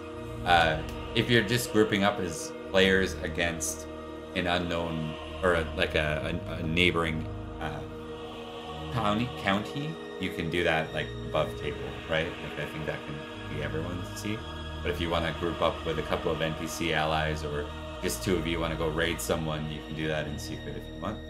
That is good to know. Welcome to Anarchy. We'll get into more and more of who these various neighbors are next time. Well, of course, the barony of Axe is fair game. That's not a part of our little union, so I mean, I would not recommend it. You'd have to go through a fair, already hostile counties to get to Cornwall. Well, that won't affect Florence's loyalty, though, as a member of House Edmiston, of course. All right, guys, good stuff. I'm gonna go ahead. Let's see what we got for folks that are active in here, and pass on the love. But while I do that, I'm gonna show our intro video again, just so people can see it and see what the other games are all about. Thanks for watching, guys. Take care. In the year of grace 495, the lingering shadow of the infamous feast cast a pall over the land, as if a fresh and grievous wound yet bled. But men of arms doth tread as lords upon this land of Logres, echoed the saying, a phrase that spread like wildfire across the realm, kindling unrest and rebellion in its wake. And of all the domains ensnared by these tumultuous times, none felt the weight of this truth more acutely than the ancient city of Sarum. Earl Rhodri, stalwart lord of these lands, had been taken by wounds too dire to mend. Left behind were naught but his tender heirs, yet children unseasoned by time and strife. Soon the hour approached when the Knights of Salisbury, bound by duty and chivalry, must choose their liege. But the question hung heavy: to whom would their oaths and loyalties bend? From the annals of history emerged the refrain, one land, one king, uttered in the days of Uther Pendragon. A clarion called to raise the mortal chieftain to the throne of High King, much as his forebears had been. Yet the seeds of his own nature did sow the seeds of his undoing. But there existed depths to this phrase, veiled meanings whispered in the shadows. The fate of Britain and its ruler were intertwined, a curse of shared suffering. In this age of upheaval, no realm felt this cosmic shift more acutely than the magical kingdom of Summerland, a realm bound by old pacts to the late Uther. With his passing, what purpose held these alliances? Yet Summerland itself stood in peril, for the mist, that ethereal veil betwixt realms, had descended, melding fairy and mortal domains. A tempest of chaos brewed, threatening the reign of the Magician King, his wayward progeny, and those who tread the fringes of the Ancili court. Beyond the bounds of Logres, lands remained fractured, power struggles unfolding on western shores.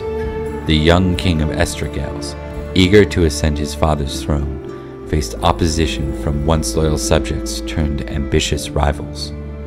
But from the crucible of chaos emerged a glimmer of hope, a beacon hailing from the realm known as Escavalon. From its mist arose a king of bloodline and nature, a worthy claimant to the crown of High King.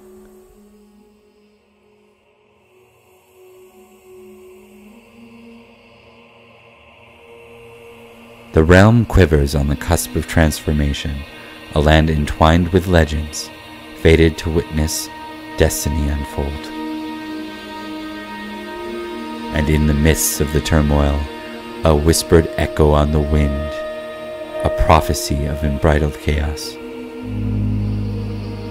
This is Anarchy.